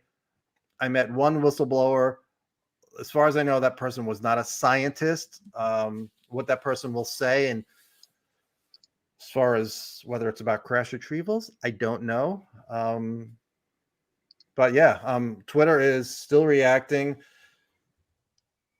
Danny Silva didn't get to see it, but Music and Truth said it was meh. Very basic questions missed, or video only semi-decent thing. Kirkpatrick was so excited to be there, he talked like someone shit in his cereal. What? Not inaccurate. Yeah. What cereal Science was is it? not done over social media, Joe. Science is not done over Your social blogs media. and social media Oh are my not going to gosh, solve yeah. this problem. Actually, I think if people want to at least have an idea of what might be going on, social media is pretty good. There's a He lot of must stuff. have read the narcissist comment. He's pissed, I could tell. Yeah, well, He's not happy with us. if your account gets blocked later today, you'll know why. I also Yeah, I noticed as get- well, he's clearly trying to funnel all of like everything the public is going to get into AARO's system. So it's like, don't go to social media, don't go to blogs and everything like that for your information. Just come to us. Submit everything to us. We'll give everything to you. That's the only thing you should follow on. Everything else out there, that's the sensationalism and the conspiracy and the mystery and blah, blah, Conspiracy, whatever. exactly. Yeah. And I'm the first to admit that my stuff is speculation, but it's based on just reading reasons. the same type of stuff and anecdotal data over and over again, that I'm thinking maybe we might have some grasp. And I don't know what's going on, even though some days I think more than another day, and all of a sudden I'll come to a conclusion or a very soft conclusion, and the next day I'm like, that's nonsense. What were you thinking? That can't possibly be true. I really don't know. Here's somebody he's been pretty critical the last couple of years, but he says, Jason McClellan, today's congressional UFO hearing was pleasantly surprising for me. My opinion of AARO has improved, and I'm more optimistic about the group's efforts. Glad to see it hasn't rapidly devolved into what the perpetual rumor attention mill, aka insiders like Colangelo, proclaimed it had. Yeah, we saw a lot of negative stuff, but I don't think our worries have been allayed at this point. But it was okay. It was okay, The video, yeah, a lot of people like that video, which I didn't. Like I said, I didn't expect. The I Mosul wasn't a War little excited. provides. I wasn't I should have expected the second video to be explained, but I wasn't. Yeah, like I said, You dropped the ball on the second video. I gotta admit, you dropped the Yeah. ball because I thought you would figure it out. I knew that. Maybe I didn't. I was forgot gonna already. See, I'm old. I forget really quick. It's okay. I actually any- get this reference, the dandelion seeds picture. I actually understand what's going on there. I think it's referring to like a mothership and loads of little. No, I Star know. Park or That's whatever going I was with it. saying Yeah. that I actually understand it. Like I actually Oh, get yeah, that reference. Yeah. And I'm smart. Yeah, and Gillibrand early on when she was on the NBC show this morning, she was like, "Yeah, well, her interview bite was, that's a theory, and I deal in facts, so she didn't really want to go there." It would have been nice for her to go there and get his his comments on that paper. Although he did kind of talk about it when he was talking about we need science and the scientific method, and I would love for him to bring on other people who allegedly have seen video that says, I don't care what your scientific method is, we're seeing this stuff and it's not creating a fireball and it's going Mach 10 and it's not creating a sonic boom. So the stuff exists. Parachutes. Yeah, one thing actually that is interesting is when it came to him talking about when he was doing that thing on two hands where he had like the intelligence community and the scientists, and he was talking about how you've got like the adversarial technology on the intelligence community side, and then on the scientist side you've got the extraterrestrial theory and all of that. I noticed it was really interesting. He put those two together. As in that's an area that's dealing with that. I also noticed that he did a very obvious thing where he went and where you can rule out that it's this and not this, or it's this. But he was clearly going like when it's not extraterrestrial, as in to like dismiss the entire scientific body that he himself is also a part of, that's, you know, theorizing about these things. But the question is, these are scientists, right? Why is your scientific body of academics who are apparently from multiple institutions, why are they the ones who are theorizing with a wanton abandon, apparently, about extraterrestrials? Like, shouldn't you be paying attention to the fact that scientists are taking that seriously? Like, you know, it's like, what's going on there? And he labeled it. What did he label? He labeled the ET hypothesis one of the extreme hypotheses. You just wrote a paper with Avi Loeb. What are you talking about? Yeah. But he also said that he saw specific indicators that we've been leapfrog in certain areas, especially by China. So that was a huge comment. Yeah, he said in emerging technologies is possible that they have leapfrogged us in a couple of areas, which I kind of didn't think they would. Did he say the word leapfrog, or just said ahead of us? I don't know if he said a leapfrog. I wrote leapfrog down. is like, yeah. I think he said he's seen concerning indicators or something like that. I can't back out. Yeah, And they're ahead of us, but not like miles away. So this is one thing that I and they're progressing rapidly. Yeah. Look at the hearing. None of them showed up. True. Yeah. It was only three members there, right? Where's Tim Burchett? Where's Mike Gallagher? Yeah. I mean, the members on this committee, there's like, I don't know, like over a dozen. Only 3 showed up. Man, that's a travesty. Only 3 people spoke. As far as it's ridiculous. I didn't really notice it at the point, but they didn't let Tim Burchett in. What happened in there is a travesty. I'll tell you. They hosed us again. They hosed us. They Ezekiel- didn't let me in. Ezekiel's wheel abducted me and took my body. I wish Bernie would be brought in. Oh, I wish Bernie would. Yeah, get into Kirkpatrick is not a narcissist, from what I can tell. That's disclosure when like Ben Shapiro gets into UFOs. Ben Shapiro, I do know who he is. Man, that orb video is getting the most traction. Videos always do. Yeah. Well, I don't think Michael Bai is going to be here. So, you guys have anything? He found out I was here, and he's like, "No, I'm not doing that with him." I'll just go over, since we have Jess and Caspian here. I'll just go over real quick. Again, I'll just go over my notes. If you guys want to jump in and add anything. That's John Ratcliffe. Is that the former DNI? No. Right? No, he's following me. Yeah, it's not. I got excited because the blue check mark still throws me off. No. Yeah. All right. So basically, AARO's 9 months old. They engage 9 months old. They engage in rigorous scientific analysis, looking all the way back on the historical record related on UFOs, UAP. Did he say UFOs at all? Or was it always UAP? No, it's all UAP. Priority. They always give priority to witnesses or DOD or intelligence community folks who encounter UAP. AARO is the culmination of decades of efforts to solve this problem. It's going to take time. Be patient. They want to improve the ability of military personnel to solve UAP they encounter, and I may be getting some of this wrong. My note taking wasn't great, and it just can't be the DOD and intelligence community. Partnerships with academia and science community and the public. The majority of the AARO data that they get display mundane characteristics. Only a small number are anomalous.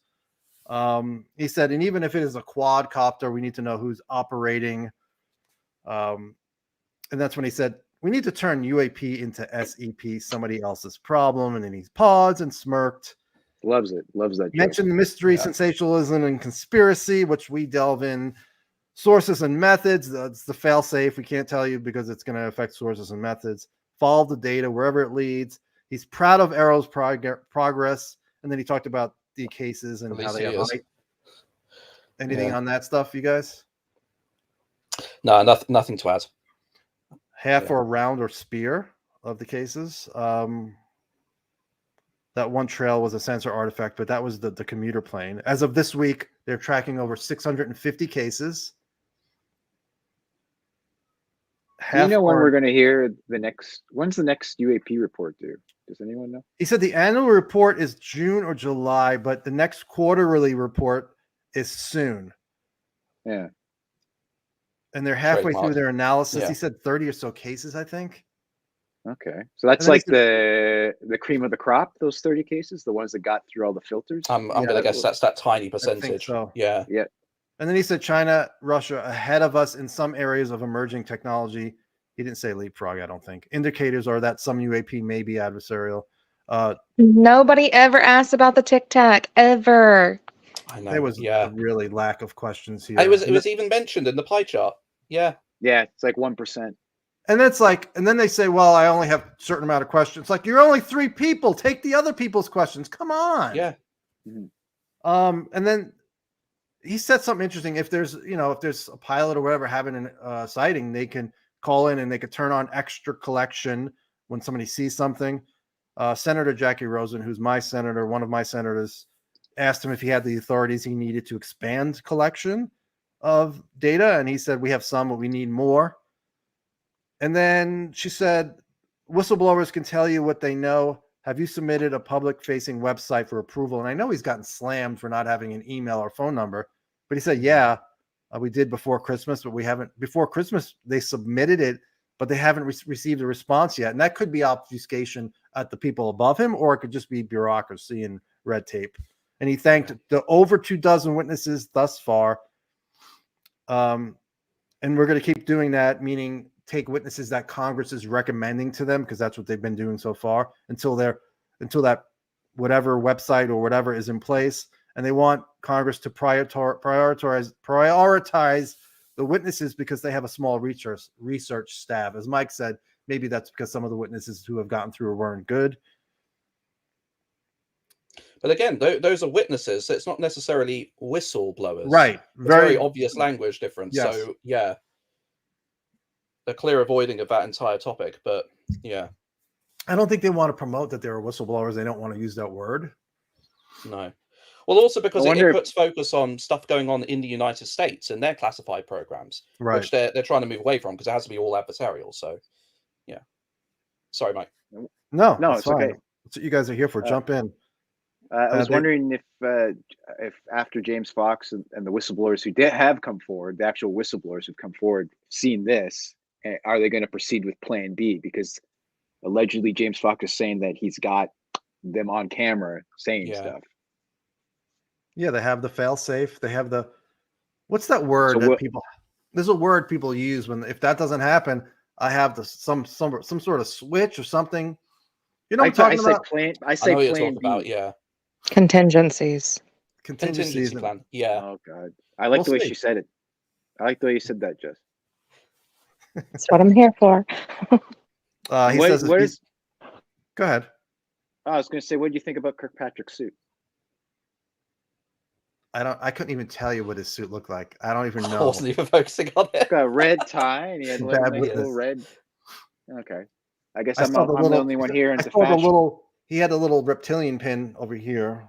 Yeah, the Illuminati. An I Heart tattoo. Skinwalker over here. Yeah, I Heart Skinwalker. Gladius, Orion, Zeta. Yeah. Did anyone watch the first episode last night? No, but it's Skinwalker like I Ranch? said on Twitter, it's Arrow. Dead Man Switch. Thank you, Ludicrous. Yes, Dead Man Switch. Something happens to me, you guys are gonna learn everything. Yeah. I knew it was the Dead Man Switch. I was just watching you struggle. I like to watch you struggle.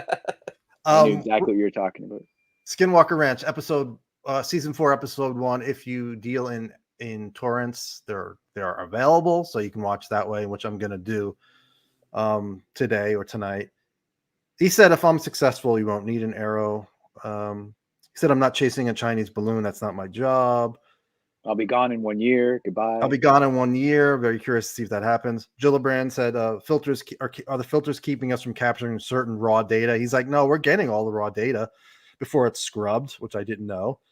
And then we take that data and try to cross-correlate it with what pilots and others are seeing. Are there any signatures we can compare to known UAP? And then use whatever we learn to see if we need to change algorithms. And then he was asked about the academic community, and then he had the gall to quote Carl Sagan. Carl Sagan once said, as Christopher Mellon said, although Mellon got the quote wrong. Extraordinary claims require extraordinary evidence and extraordinary science. That was his addition. Yeah. No, he it just doesn't. added to it. Just I do love science. how he's like, Mia Carl Sagan said this, but I say this. Yeah, when I was Imagine walking into any job with his attitude, though. Any job, like imagine, like how Wait, long would does you it sound- last? Does that sound like a narcissist to you, Jess? No, I mean he obviously thinks it's beneath him. It's a waste of time. It's irritating to him. Read his body language. I've never seen somebody who, and I've reviewed a lot, pretty much everybody who's ever spoken about this. I've never seen that type of attitude before. Yeah. Even So the last definitely not- hearing, they didn't want to be there, but they weren't just as disgusted with the topic almost as he was. So you don't get UFO fan from him. No, not at all. He looks like he's He trying thinks not it's a to waste of laugh. time. Yeah.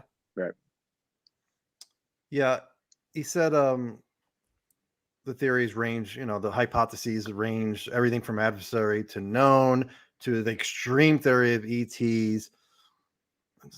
Like I would say, well, it doesn't have to be ET. You could just throw in non-human. I understand why people think it's extreme, but it's like if you're going to look at the data in an unbiased manner, just don't even put a label on it.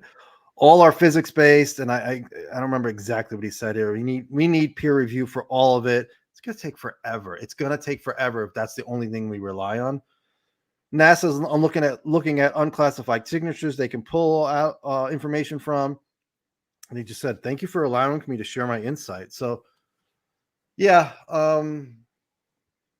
my final thoughts were it's okay, but it's not what we need. And I'm really curious to see how people like Richard Budd or James Fox or Gary Nolan or any of those folks who supposedly have communication or know about the whistleblower information, how those folks feel and what's the next step. Basically, that's where we are. I like how we went from like, that was pretty good. And then we keep talking about it. And it's like, this is shit. It was garbage. What the hell was I thinking yesterday? I've done that too. Usually I do the opposite. Usually I jump in and say, I really was unhappy. Like the New York Times, the crash retrieval article, which I was hyping up a lot. And when it came out, I'm like, this can't be the article. This isn't the article. This is the article before the article, right? But then I looked at it the next day and we had Eric Davis saying retrieval from off-world vehicles. We had some other quotes. So I softened up on that. He has the attitude of the skeptics that you love so much, Joe. I do? Yeah. I mean, basically, he has the same attitude. Like, this is ridiculous. It's a waste of time. Like, I know what this is. I'm going through the motions. I mean, yeah, I'm not sure. I'm still unsure of how he feels. I know, Stratton said that when he was asked to take over, he didn't push. He goes, I didn't recommend it. I didn't volunteer. I was asked to do it and I did it.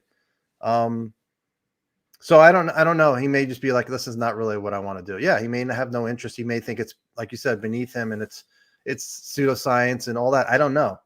Which was personalities. Your final thoughts, Mike? I don't know. I had to burp again right when you asked me. It's a problem on live streams. Yeah, gassy.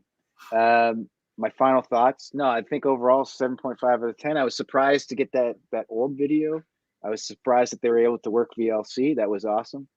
And yeah, I think the AARO was prepared to present. I really want to know. We all want to know what was going on or said during the classified. We didn't hear anything about any talk about crash retrievals, and we didn't hear anything about really cases that took place in space or underwater. That's what I really wanted to hear, and I did not hear it. He did make mention of it though. He just never followed up on it. Yeah, not enough for me. I need more. Yeah, I need a little bit more. More meat. Yeah. Yeah. Dave Scott. Just acknowledge that it exists or something. Dave Scott of Space Out Radio. If you're chasing UAP, you're chasing man-made projects. We need to learn more about UFOs. No, Stratton explained. I think Ted Rose said that Richard Haynes came up with UAP when they formed, and I forgot what it was again. It's not APRO, and then Stratton said we purposely changed it to UAP from UFOs because when we were calling as soon as we said UFOs, they were so turned off and thought little green men, let's just go to UAP. It works better. And they listen. And then we get in and we can brief them. It's like, it makes sense. It's not some big conspiracy to change it to UAP like some people thought. And UAP are still unknown, you know, and they even changed it to, it shows now it's unidentified anomalous phenomena because they realize it's not all aerial stuff, whatever we're dealing with. And then here is a flash survey poll. 49% were that's good. 49 were fine. They expected, you know, the hearing was how they expected. 8% was more, and then less was 42. Caspian, your final thoughts? And thanks for joining us and staying on for so long. That's all right. Actually, the last thing I was going to say was that when he was mentioning about the extraterrestrial hypothesis as being like on the far speculative end of the spectrum, I think the reason why he probably didn't mention other things is because, reasonably speaking, the scientists involved, you would presume, would be entertaining ideas like maybe time travelers or extraterrestrials, but they're not. I wouldn't imagine they're immediately going to dive into like the super woo of being like, you know, the afterlife or ultra terrestrials or cryptoterrestrials or all of this sort of thing necessarily. So it's probable that what he's being exposed to and what he's being, you know, his scientific body that he's getting information from is mostly focused on specific hypotheses, especially in their alignment with NASA. Presumably, so that could be why that's not being mentioned, or it just could be he doesn't care, and he sees that stuff as being, you know, if this is only entertainable insofar as it's by the scientific method, that stuff is just so pseudoscience I don't even want to think about it, kind of thing, you know. But that would just be my final comments on it. Yeah, and I would say it all went about as I expected, about 6 or 7 out of 10. Thank you again, Caspian, for being here. That's and right. We'll do it again the next one. I'm going to let you go. And Jess? I think, comments.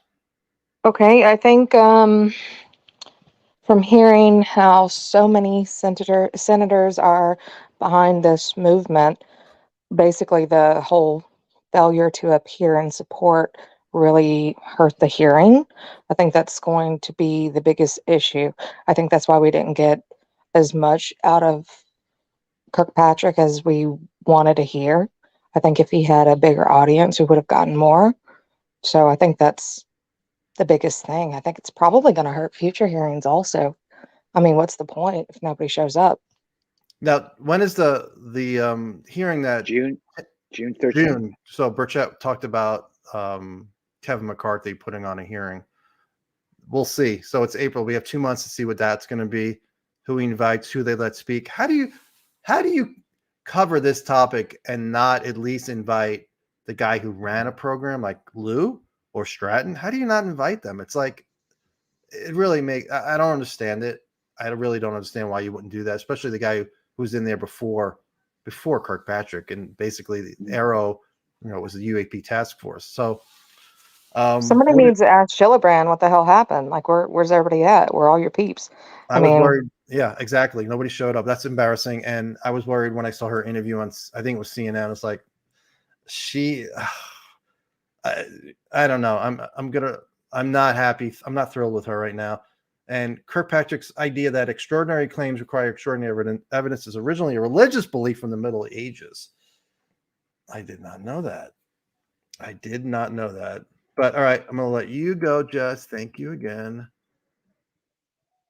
And then Mike, we're done. Faster. You know, right. I could have actually worked today, but I'm fine. I can go to sleep now. It's fine. Yeah, you could rest now. Good first show. What the hell is that? Is that an ad? Yeah, let me get rid of that. No Michael Vai. He didn't see it. We could have briefed him. I'll have him on again. I'm really curious what his take. Like he doesn't think we're gonna get that crash retrieval stuff. He'd be surprised. Yeah. But like I said, I don't. It depends on what whistleblowers are gonna say and how much of they really are a whistleblower. If they're gonna just say, you know, screw it, I'm gonna tell everything. But yeah, it'll be a possibility. I think that's a possibility. We'll see. I mean, it's breaking. They're going to be breaking the law. But they may say, well, what's an illegal program and it's not having any oversight, so I'm going to do it. We'll see. I know a lot of people don't like that. I knew Lou was against that kind of stuff, but I'm curious to see how Lou reacts today. He was making comments before. I don't know if you saw his comment before the. No, I did not. He had a said, tweet. I thought he had a tweet. I could be wrong. It might be in a reply. He retweeted the Good Trouble Show statement to Sean. I saw that. So he really didn't. He did not comment. I thought he did. No. I saw something else. So I'm really curious to see what he has to say. I know they've. Hopefully he says something. And for everybody watching, Mike. First of all, Mike, thank you for doing this. No problem. Thank you for having me. It was good. And Mike and I have talked about doing shows where we're just compiling musicals.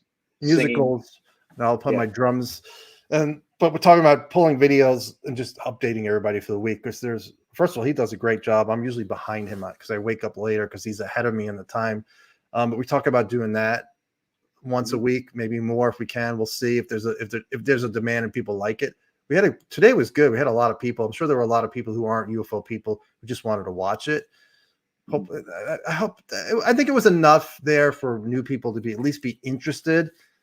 But I'm really curious to watch the rest of the day later on to see how UFO Twitter reacts, and if there's any reaction from behind the scenes with whistleblowers. Yeah, exactly. Like, what the hell is going on? We keep on hearing there's these things happening behind the scenes. So when are we going to find out about it? Exactly. Get hints of it, any hints of it. We'll see. We got next month's hearing, and then we have the end of the year. So I'll talk to you soon. We'll do this again. Thanks again, Mike. Thanks, everybody. Yep. Thanks, everybody, for watching. So we'll see you next time. Bye. See ya.